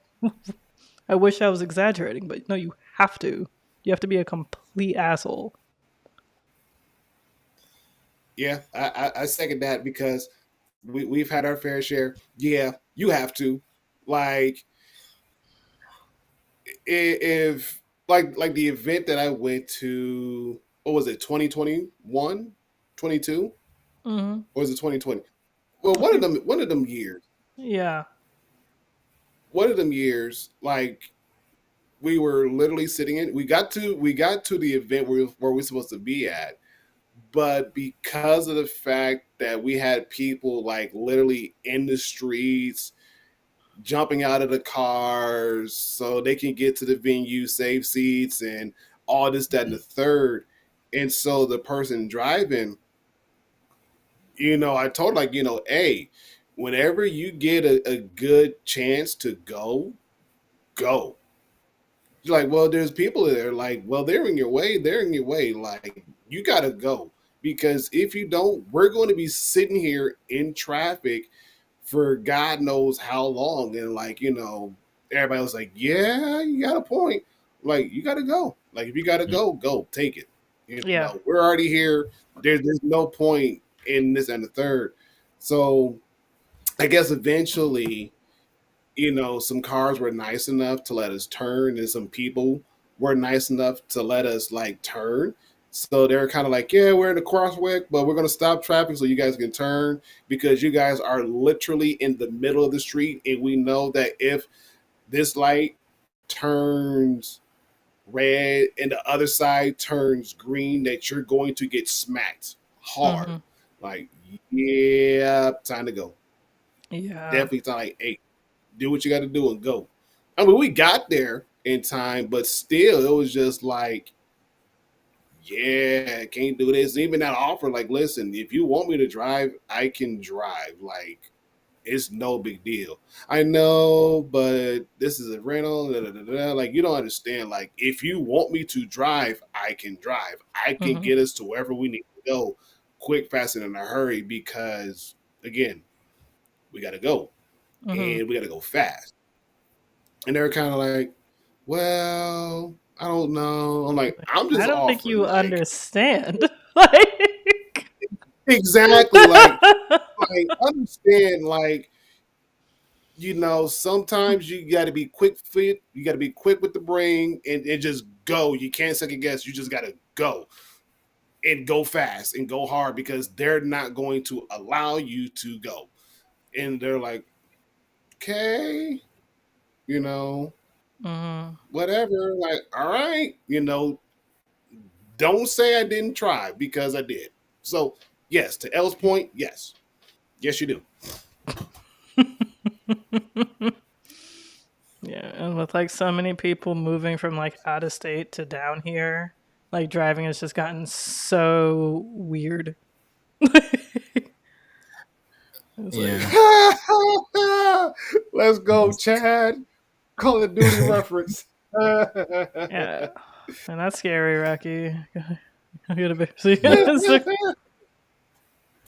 unfortunately, like that's I'm sure why a lot of people get like those. Well, everybody gets those bigger vehicles because it's safer, and they gotta drive their child around in a tank. So, Right. and then you gotta drive like an asshole. Then it's weird. Like now it's just a bunch of asshole drivers in like giant vehicles. Mm. SUVs and minivans. Like I was like when I was driving home from work today, I was like, I'm kind of glad that I have just a sedan because like it's just so much easier to just like zip around these cars and like like the Mm-hmm. the trucks and the SUVs and minivans and everything. I feel bad for people who have to drive a minivan everywhere every day. Like that's like their daily. Like I get it for some reasons for sure, but it's like I don't know. I guess it's just one of those things of like transitioning. Like okay, you have kids now, so you get a minivan. But I don't know. People with like crossovers or SUVs, I'm like, oh my god, it's just Yeah. everybody. It's just everyone like gets that. I'm like, why? Why do you have a giant truck? Like you can literally spell out Chevrolet on the grill. That's kind of serious. That's huge. Yeah. Yes. Oh man, what was that one vehicle I would always see when I was doing my rental phase? I never drove it, but it was a Chevy. Um, I forgot the name, the really big one, Silverado. Oh my goodness, Mm, people love their Silverados. Um, yeah. and that's just the basic pickup truck, but No, people love them. Like they're they're nice trucks. I'm not gonna lie, but it's like it's also funny when like I see people like in the parking lot of like my job or just like these offices, and I'm like, why do you have a truck? Like, you work here. You work in an office. Why do you Like some people, I Yeah. could definitely understand why you have a truck. I understand why people have trucks for sure. Just and I know I've said this time and time again, and I could just go on and on about it, but like most people aren't using trucks for their truck purposes. They're just like Mm. it's like, yo, are you like unless like you hunt on the weekends, which okay, I get it. Um, I don't know your life, but if you have like some pristine truck, I'm like, what are you doing? Mm. Mm-hmm. Just Mm-hmm. get like a Corvette. They're sexier. Man, come on, L. Yeah. That symbol. They are. Like That's Corvettes are looking really nice lately. Like I never Corvettes before, Mm-hmm. probably like in like the 90s or early 2000s, 2010s even like I wasn't really like a fan. But now like the newer Corvettes are looking really nice. It is the most popular Yes. vehicle in the country. It's the most popular I think it's the most bought vehicle in the country. That the Ford F-150. It's been like that for several years now. Yes. Yes. Yes. I mean, and even then, L, to your point about the Corvettes. I mean, and again, it's one of those sad things because the Camaros, they're not the Chevy, they're not making Camaros anymore Mm. unless. Wait, I take that back. They are making Camaros, but they're going to be electric Camaros, not Okay. the gas power Camaros. And Okay. so even if you get like a 2022, 2023 Camaro, you're in luck because that's probably going to be the last Camaro you're going to get until the electric Camaro comes out. And God knows when that thing is coming out. Mm. God knows when. And so because the Camaros are going down as far as being bought, a Mhm. lot more people are actually going for the Corvettes, especially the 2024, 20, yeah, the 2023, 2024 Corvettes, especially like the C8 Corvettes. Whew, man. Yes, it's worth the money. Worth the money. Even just looking at the specs of the C8s, like, yeah, I get it. Totally get it. Mhm. Totally get it.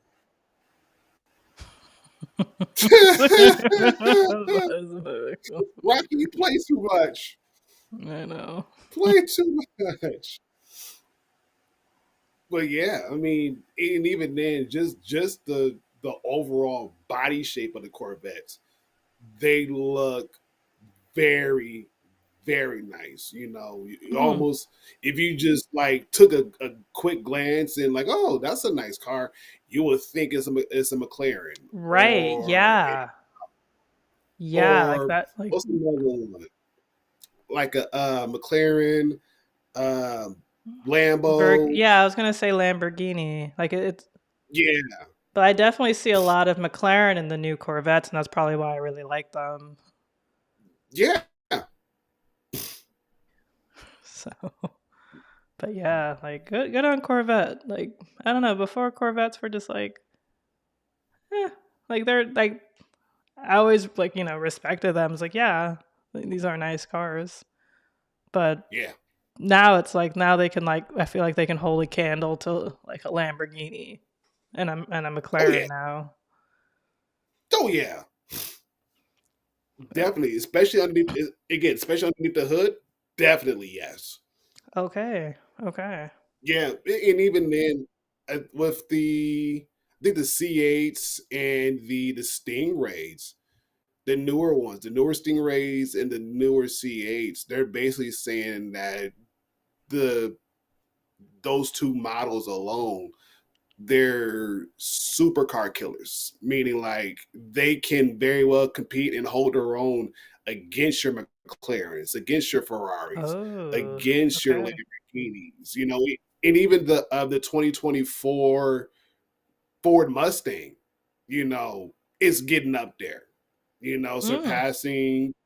Oh yeah, the okay. 2024 Mustang is surpassing your Dodge Chargers, their challengers and all the other good stuff. So it's like, yeah, they're coming for those top spots, and again, they're designed to give people who want a supercar without paying a supercar price. Go for it. Why not? And actually look good driving it. Mm-hmm. Again, why not? Yeah. Okay. I do like Mustangs a lot, though. Like, I feel like they've always been pretty nice. Oh yeah. But, but okay. Yeah, actually makes me laugh.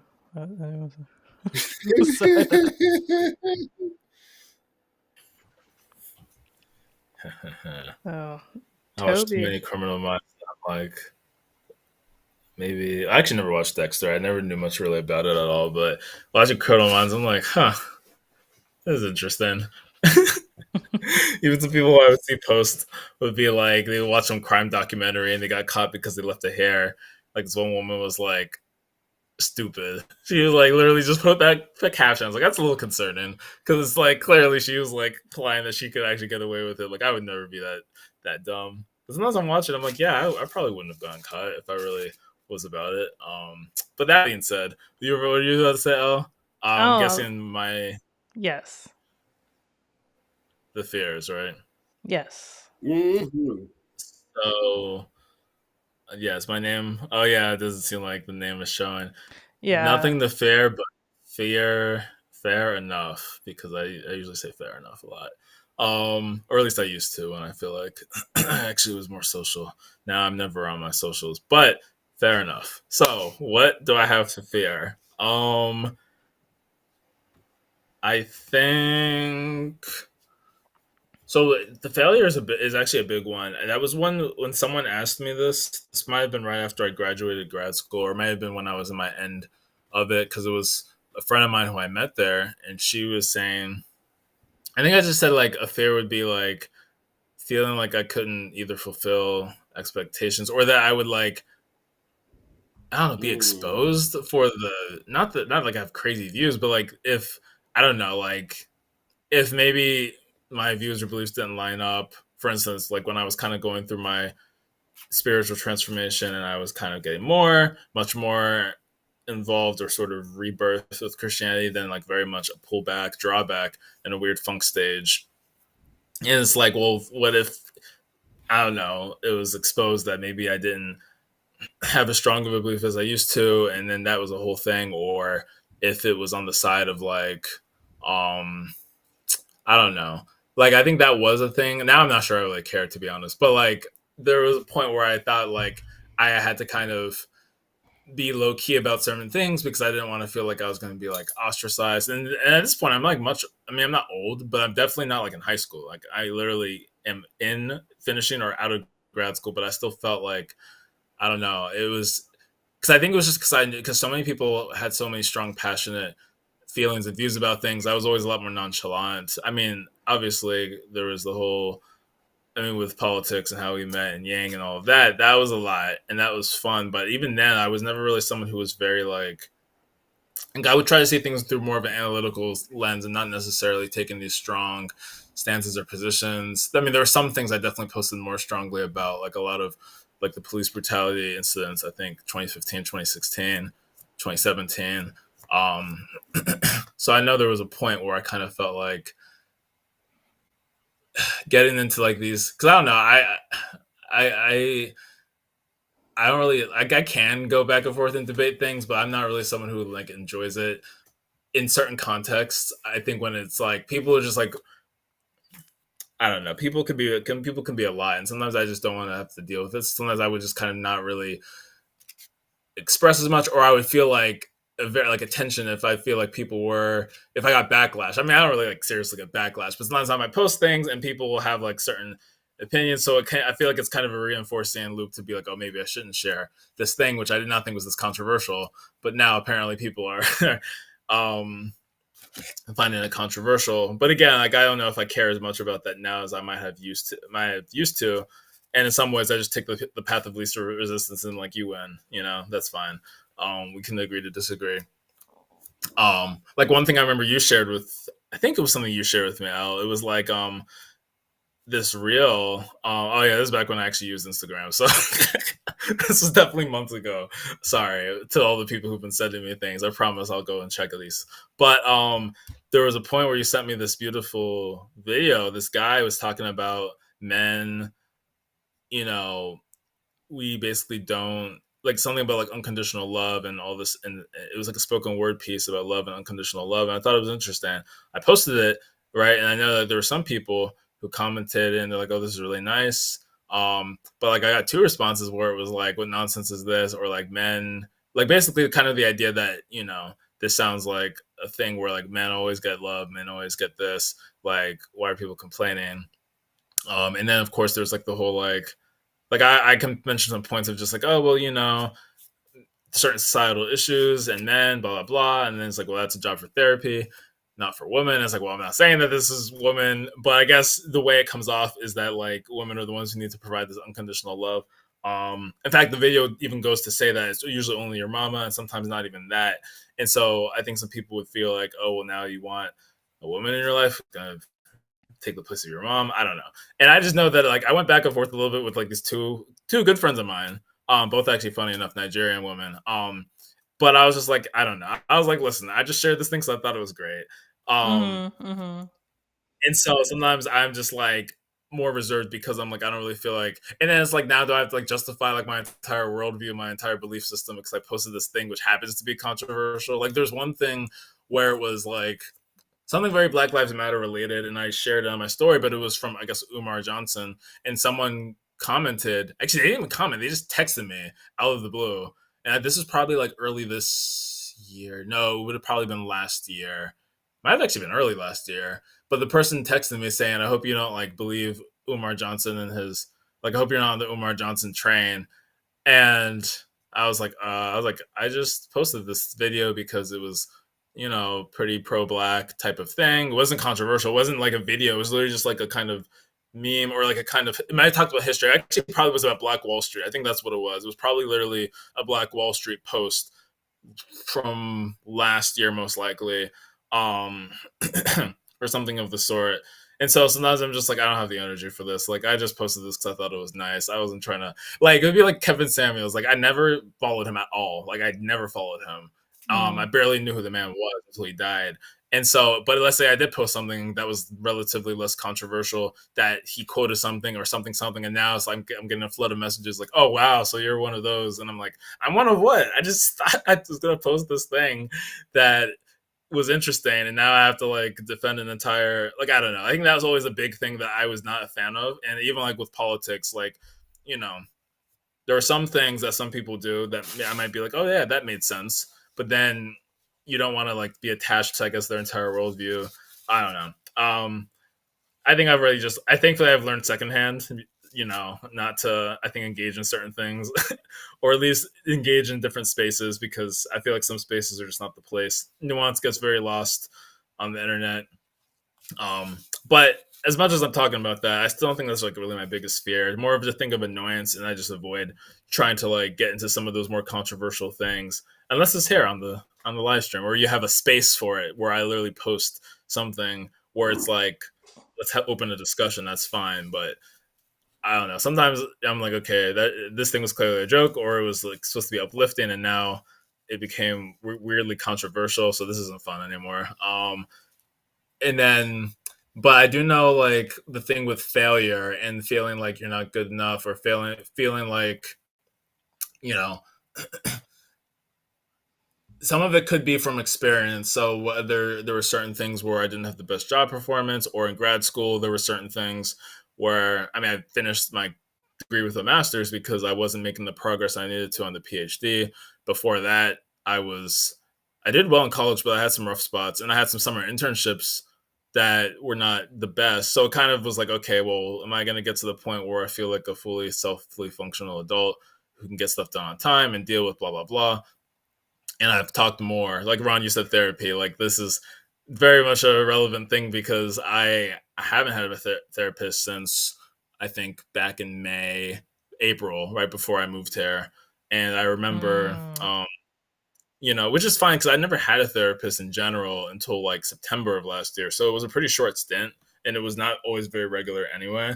But, I've been talking with my psychiatrist, which is something that like I had one before, right? Back in 2021. But I had never looked at work. And now the thing I'm trying to do is sort of figure out, and it's a weird place to be in because I've never like attempted to ever look at accommodations since I was like a kid. I got extra time on exams, sometimes a separate room, for different learning disabilities and challenges. So I remember having those kind of educational plans to turn things in, have a little more extra time, assignments, projects, exams, whatever. Mm. Um, but by the time I was in high school, I didn't rely on it, and in college, I definitely didn't even like really transfer it so much. And so I was just like, well, maybe I just grew out of this. ADD, it's a thing that kids have, and then it's gone. It's just magic, poof. It's not a brain chemistry thing that just no. So of course that's not how that works at all. And so I found out kind of the hard way, I think, in grad school because I didn't have that focus that I needed and getting the help I needed to figure out what's going on now. I was doing really well, graduated magna cum laude, exactly a 3.75. And I'm not saying that to brag. It's just a sharp turnaround of like graduating. And I was thinking I'm on top of the world. I got 2 degrees, computer science and math. And then Nice. boom, it just goes out. Yeah, I mean, that honestly, I pulled off by the skin of my teeth. I probably shouldn't have gotten that second math degree, but it worked out. I took enough things that overlapped, so it kind of worked out. But it was just interesting going to working grad school, kind of like bombing out academically, and I never in my life had such a poor academic performance, like really ever. I don't think. And so it was just like, okay, I need something to change now.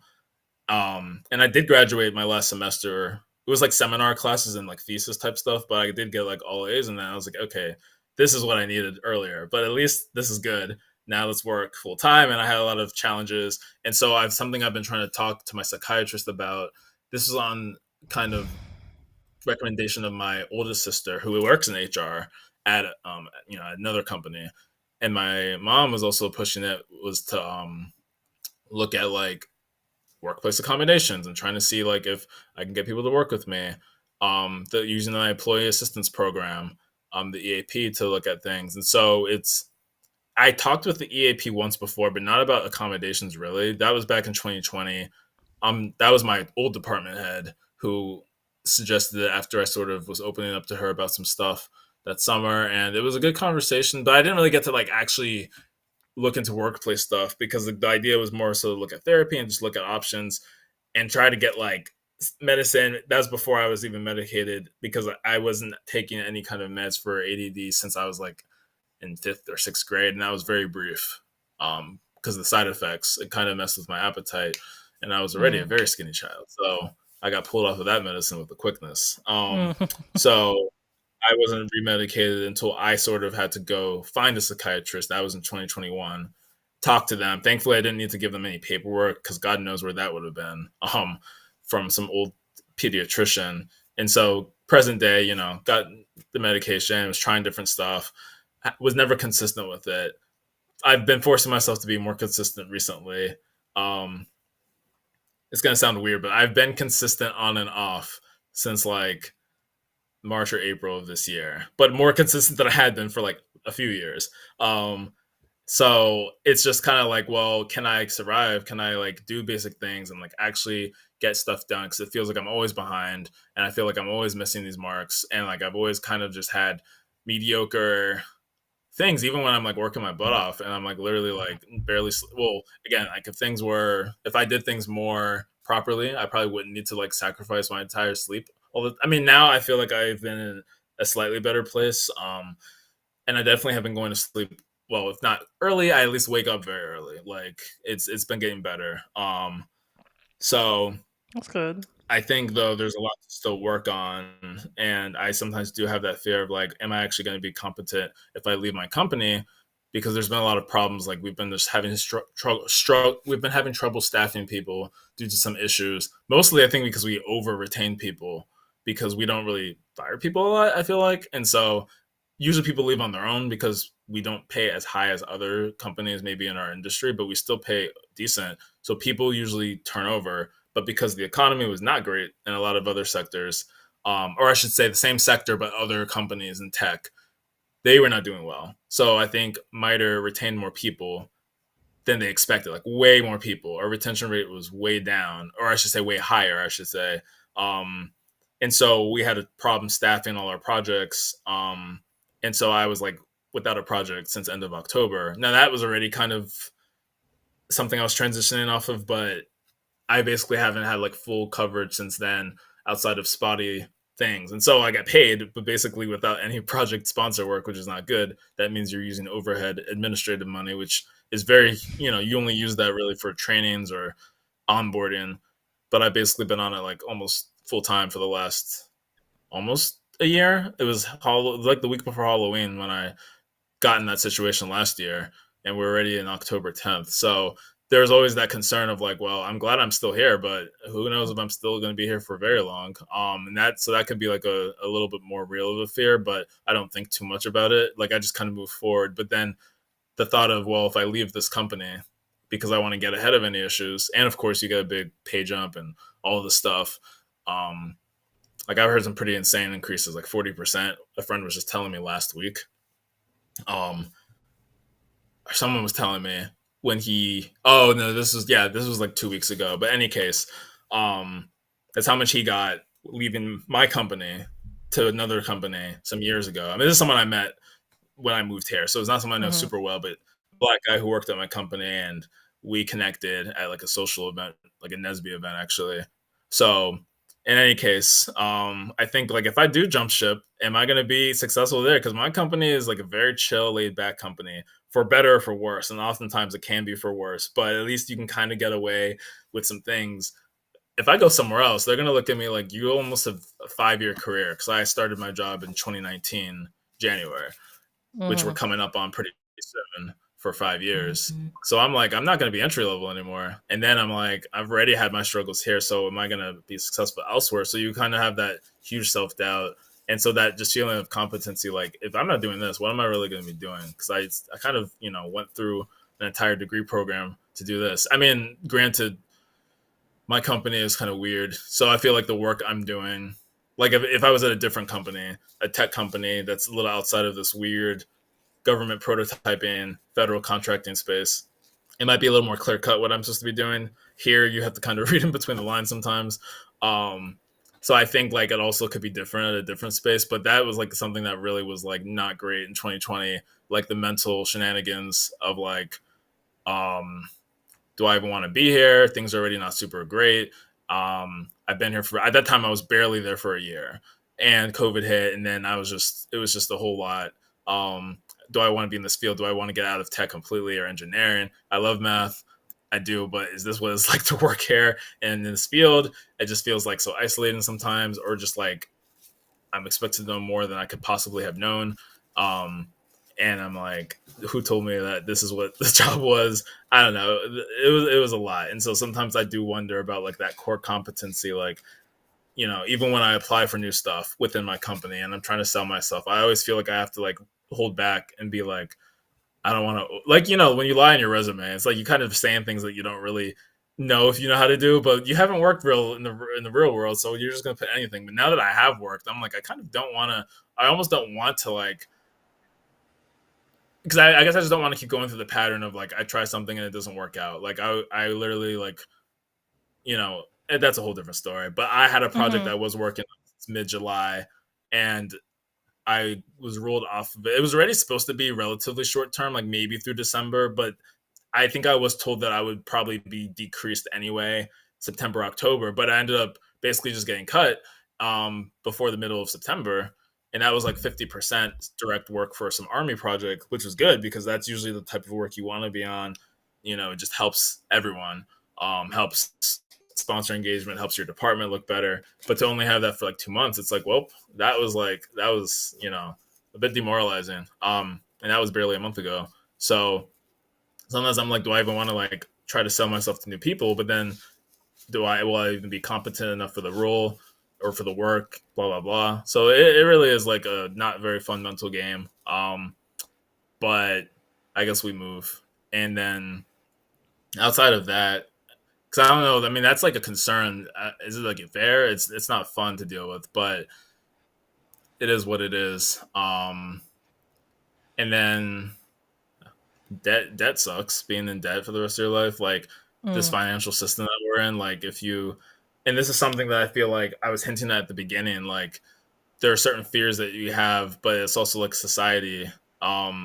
Like Mm-hmm. if you're fearing of losing your job or of certain things, it's like, well, there's not really good support that, I mean, some people might be able to live off unemployment insurance. I don't know where that's happening because I'm like, I cannot be paying my rent and other things with, I mean, maybe the $600 a week in COVID, that was actually pretty good money for those who got it. Like, I'm not even mad at those who got that 600 a week because that would have been enough to pay some of the rent in Boston, barely, Ooh. Six barely, hundred a week? but You it mean would have paid. like, was it like unemployment or something? What was the 600 a week? Yeah, that's I'm talking about Oh, unemployment okay. insurance. So I'm like, we have some systems, and so yeah, that's I think like as a broader societal take, like there are certain things where it's like, yeah, if you lose your job or if you have certain things, like you have family to take care of and these things, and if you just don't have a good support system, those kind of personal fears now also have kind of come because of certain societal maybe failures or lack of infrastructure, right? Like having children, like do you have the child care resources? Do you have the family connection and resources to help take care of this and a new family? Or you have aging people. Do you have enough of a resource for that? So yeah. But I mean, I don't know. Since I don't have family that I'm taking care of, it's not so much of like a fear of that, but there still is that sustainability piece. Like I have to be able to sustain myself, and you hope that things work out. Health wise, I guess I'm okay, so I'm not as worried with the healthcare piece of it. But you know, medical debt is a real thing, and it is something that I'm like actually kind of currently dealing with, and I have to make sure that my healthcare, I think in the new because open enrollments, we just got an email. It's starting the end of this month, and so I might have to adjust things because I'm like, wow, okay, this healthcare is not a joke. Mm-hmm. So Mm-mm. there's definitely just a few random stuff. I think also the honesty. This is the last thing. Like there's certain things that I'm just not always very honest with, like, especially with family. Like again, certain things about where do I stand with my faith. I would like to say that I hold certain values, but knowing what I know, I feel like if I really was going to own or claim the title, like I'm a fully practicing Christian or whatever, there's certain XYZ things I'd be doing, and maybe I'm not. And so, talking with a very kind of religious African family about that, not really my idea of a good time. So I think like there's the fear of like having like deeper conversations about things that I'd rather not always talk about with people who are close to me, but I kind of try to keep distance from. And I think a lot of things started to come and blow up in my face when I moved down here because I used to have that distance. And now it's like, well, there's much more here and there's much more that can be kind of the rug can be like opened up and things that were swept under can kind of come out. And so that was Mm-hmm. like not that's something that it felt very stressful of like I have to deal with all these things that I didn't really want to deal with. And I haven't dealt with all of them, I think, but there were a lot of things where I just wanted to put off and I had to start dealing with XYZ things. um because I just have more proximity here with family. And same thing could happen with a relationship where I just don't want to. And I think there's that fear of intimacy, fear of commitment. And like, do I want to like the conflict averseness? And I know Gil one time mentioned something about the selfish desire for peace breeds war, and it's like or creates war, right? And so me just wanting to kind of live and let live. But then when you're in a real relationship and you really have to have that good communication, you have to be honest about things like when things really do bother you and things and being able to take criticism yourself. And there's a lot of things there where I'm just like, oof, like that sounds like a lot. Like congrats to y'all who are doing it, but um, Yeah, I mean, right. Like, I guess, I'm being a little dramatic with that one, but I think, but go yeah, ahead. like I it's, rest my case. yeah, like it's kind of inevitable, to, like, if you want the relationship to work or like if you want to just at least feel comfortable, Like you have to express your feelings. And Yes. it's something that I'm definitely learning, and it's just like sometimes it comes up as like a jumbled up mess, but it's like I'd rather a jumbled up mess than never having it expressed at all. Like, like we talk about getting comfortable with being uncomfortable all the time.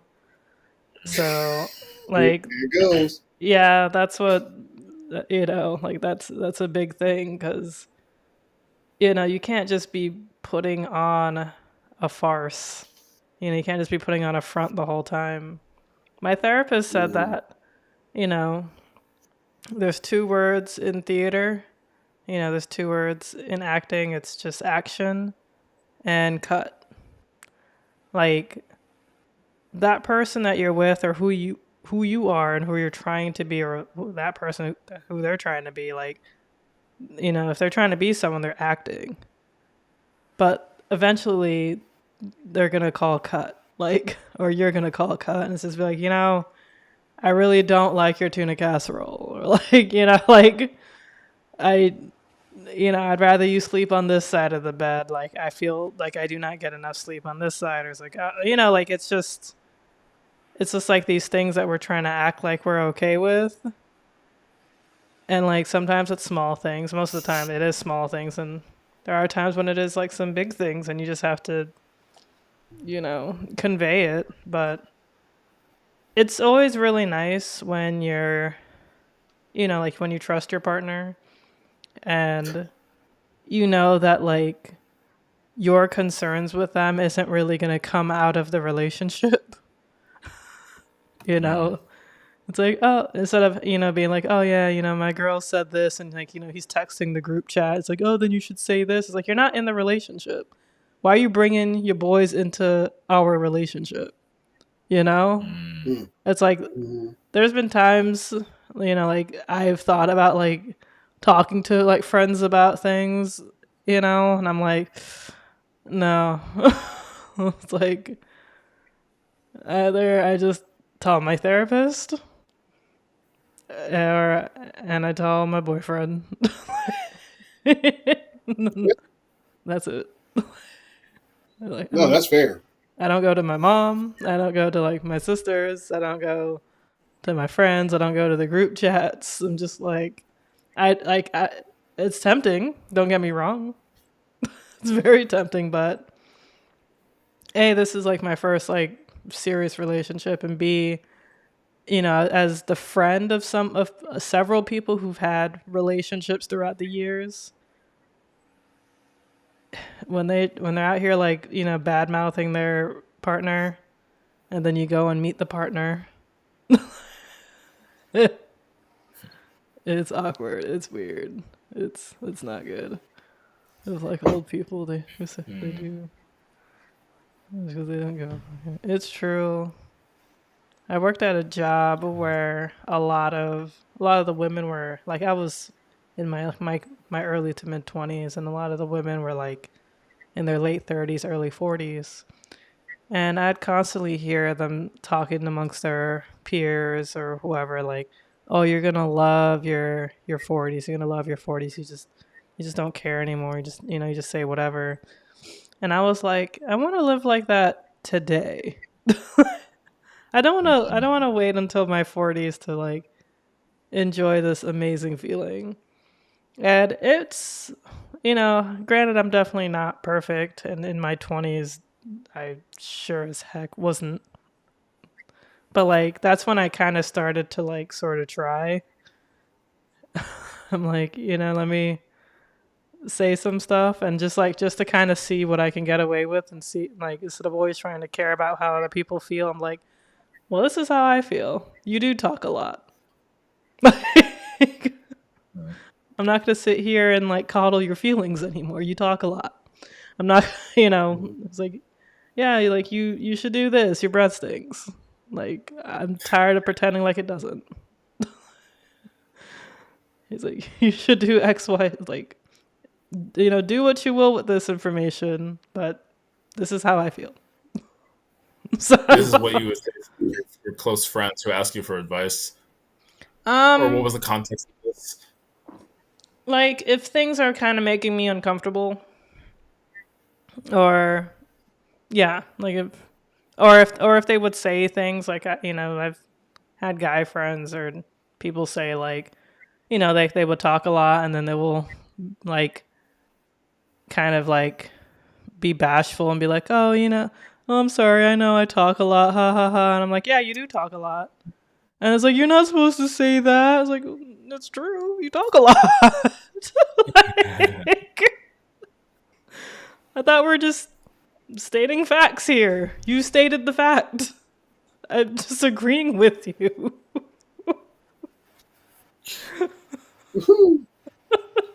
Yeah, that's no, I get you. That reminds me of like the thing where people might be like, does this make my butt look big? Which, by the way, is actually not even an insult, but that's a different I story. We're know, not in I that. know, We're I not even. agree. We're not It's even not. talking about.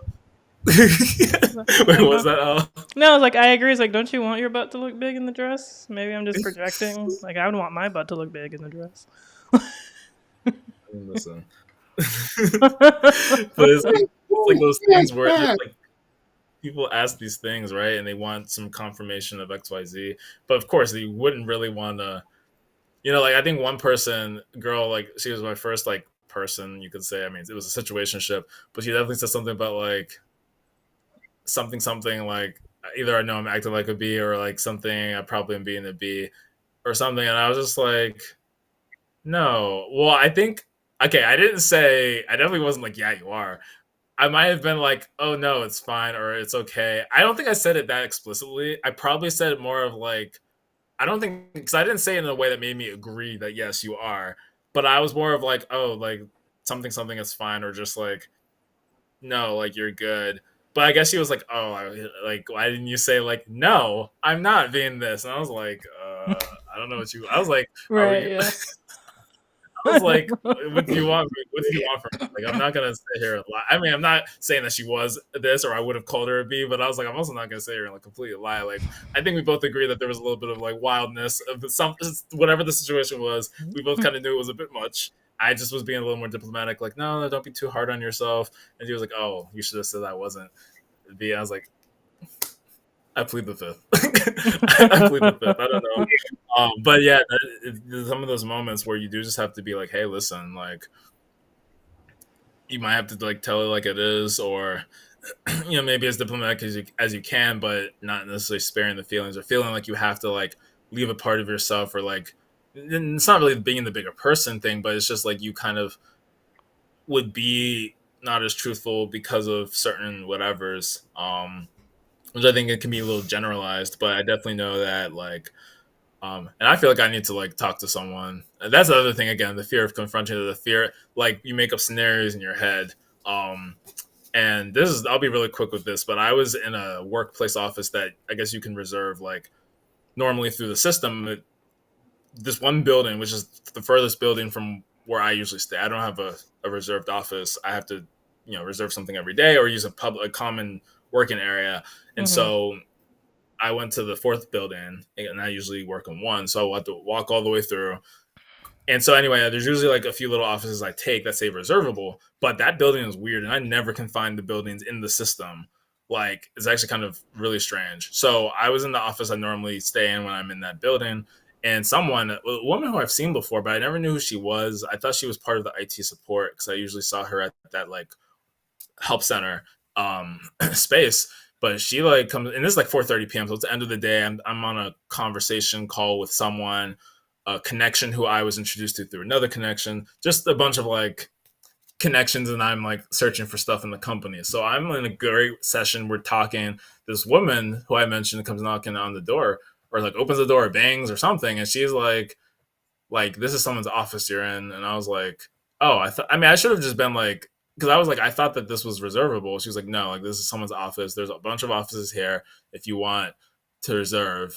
And I don't know if she literally said you have to get up right now, but it was very much like a get up. And I was like, what in the world? Like even the person I was on the call with, she was like, that was, I mean, because I like didn't turn off the mic, right? I think at some point I turned off the camera on my computer, but I didn't turn on the mic. So like I heard her say like, that was so rude. I think she cut herself off, but I think she's also like she's probably in her 40s. She's a black woman like in her 40s, so I feel like she just couldn't hold herself back, and she was just like, "What on earth?" And when I came back to the because I had to go find another office, and so when I found like a different office, somewhere nearby, and she was like, and so anyway, like I relocated and I was like, okay, I'm good. And she was like, yeah, like that was so rude. And I was like, yeah, that was really weird. Like I've been here 5 years and I've never seen something like that. Not really. Like no, like I was just like, what in the world? In the office, I checked again later, and it was indeed reservable. Like I think they did not update some of the panels, but it definitely still says reservable. There's a QR code that you can scan, and it'll take you to the workplace reservation page. And so I'm like, what in the heck? And so I really wanted to like find this woman, and I was like, let me not be petty, but let me be a little petty. And so I think today I found her. I didn't really have the courage to go like confront her about it.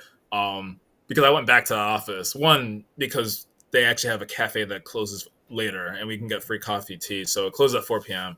And so legitimately I had to walk there anyway. And sometimes it's nice to walk that distance because otherwise I'm not moving around. For So sure.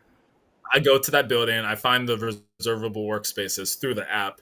Um, Nothing was open today, but I like searched for some days in the future, reserved a space just to kind of fake reserve for a place.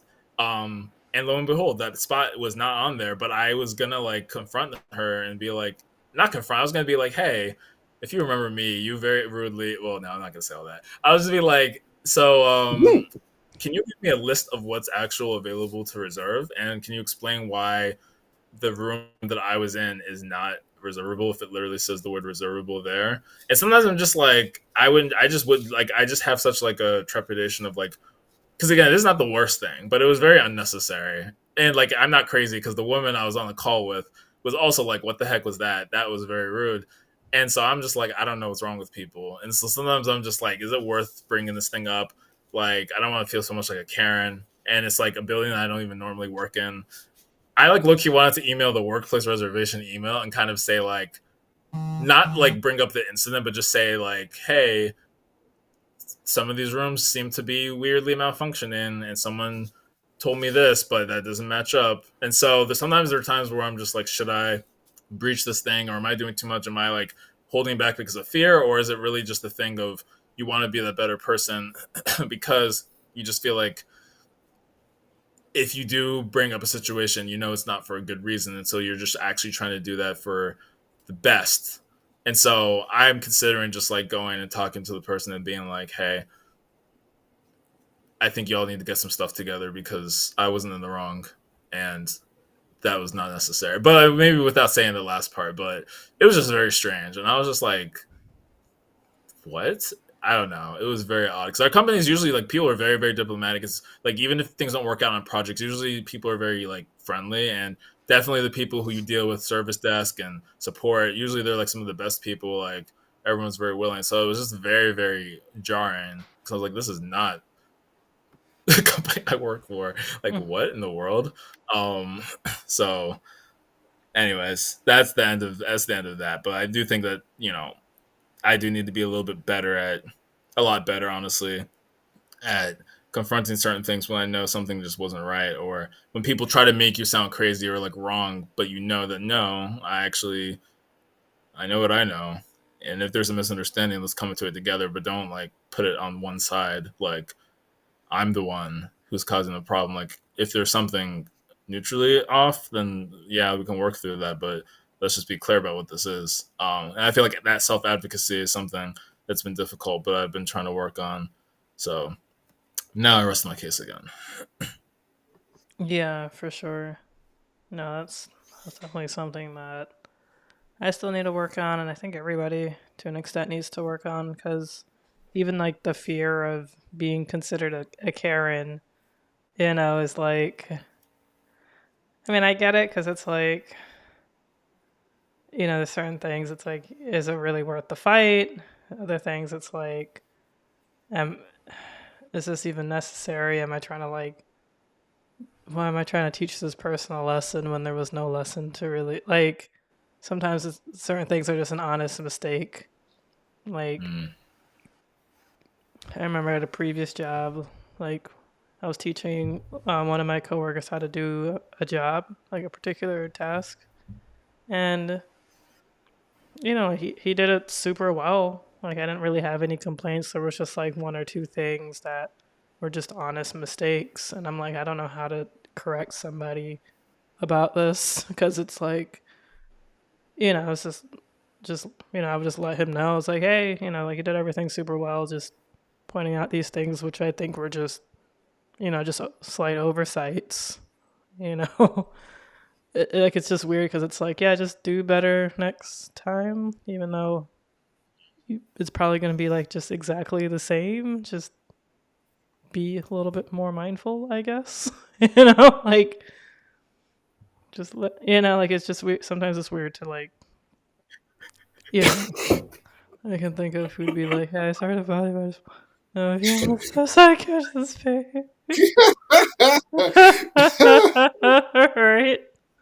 Oh man, Yeah, that's actually hilarious. diplomacy at its best. Like talk about like trying to make it corporate. That's actually hilarious. But speaking of fade, unfortunately, we do have to fade away into the internet oblivion.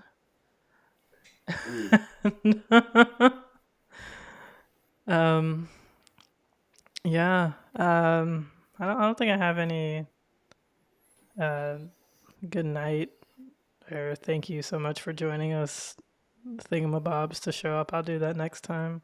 I think I was supposed to. Anyway, I'll write it down. I'm trying, y'all. I'm trying. You're doing it. I'm doing my best. Doing it. You're It's a doing work it. in You're doing it. progress. You're doing Yeah. it. You're doing it. Okay, Toby. Yeah, like I hear you with the LL I know. I couldn't remember what the song was. I just know I hear these songs and I'm like, So I forgot he was like, does he go? She represent Queens. I was raised out in Brooklyn, or I represent Queens. She Yep. was raised out in Brooklyn. I can't remember. that's awkward because I One of couldn't them, tell you. yeah. Yeah. Oh yeah, Yeah. you're right. Represent Queens. She was raised out in Brooklyn. Mhm. Oh, that's amazing. Yeah. It's a very dirty song. Oh yeah, I literally just saw some of the next lines. And I was like, what in the world is happening about dick downs and using rubbers? Okay, this is not the family. No, it was LL Cool J getting back to his light skin roots.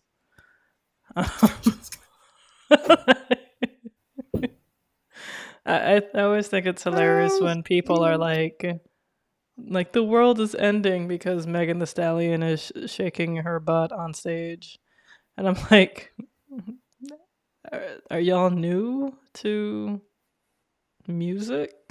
Like, like first of all, like lewd, sexual lyrics have been in music since like ever. And sometimes like, yeah, it might be more explicit, but I don't know. Sometimes I listen to songs when I was a kid and I'm like, oh my god, that's what they were saying. So like Yes. like maybe these kids probably may not really know, or like they might know but they actually don't quite know. And then when they get older, it's like, oh, because it's like, I don't know about y'all, but like when I was a kid, like you just know it's something sexual. But it's like, then like you get older and you might have like tried it, and then or like and then you get like older, and you're like, oh dang, like that was, serious. So like, so I'm guessing that that's probably the case in a way. Like, like there's Janet Jackson's like, all the girls in the party, look at that body, shaking that thing like you never did see. Got a nice package, all right. Guess I'm gonna have to ride it tonight. And like, I didn't really like hear what she was saying. I was kind of just mumbling that part, and I was like, I don't know what she was saying, but then I was like, oh my god. And Jay-Z has a line, and I think it's the Blueprint too. It's like, Um, never give a dude nothing unless he's treating you special. He's soon to get desperate and go down to bless you. And when he comes up for air with a mouthful of hair, grab your Coach bag and get the heck out of there. Yeah. It took me probably like well over probably like a decade to understand what he was saying.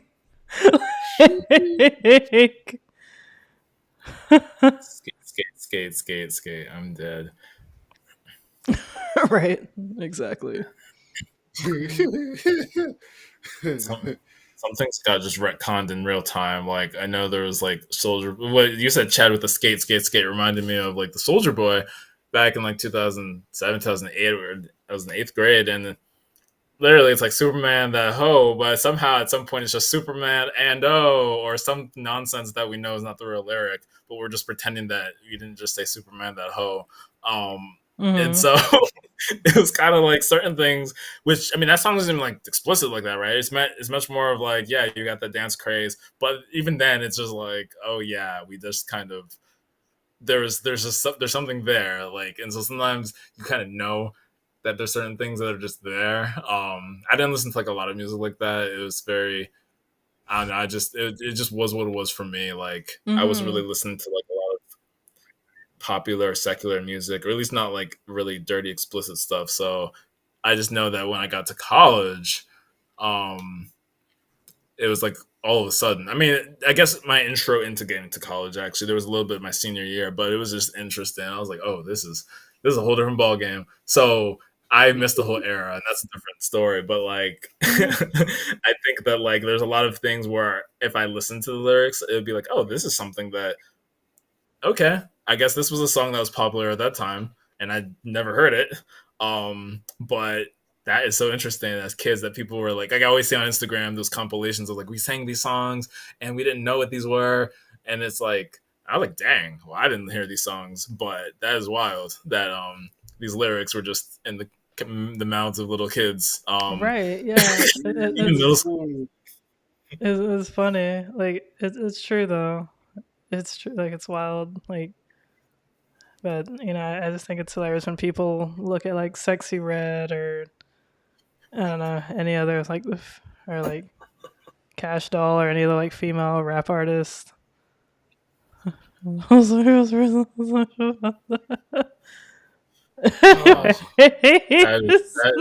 is definitely Chad's going in these comments. I love it. Yeah, but yeah, like no, like Stop it. Oh jeez. No, I'm done. I'm No, about to fade to black. This is actually great. Hilarious. Wild. But yes, y'all, we love y'all. You're showcasing us. You're showcasing a lot. No comment. Yes, y'all. We love y'all. We're gonna have to be signing off. It is almost midnight here on the East Coast. Thank you all East Coasters for hanging out with us so late on a Tuesday night. West Coast people, it's just gonna be like 9 o'clock for y'all, so you can still like I don't know, watch Netflix or something. But must be nice. yeah, right. But yeah, well, we're signing off. We love y'all, and of course you can always chat with us in the Discord. And yeah, good night. Good night. Good night. Good night.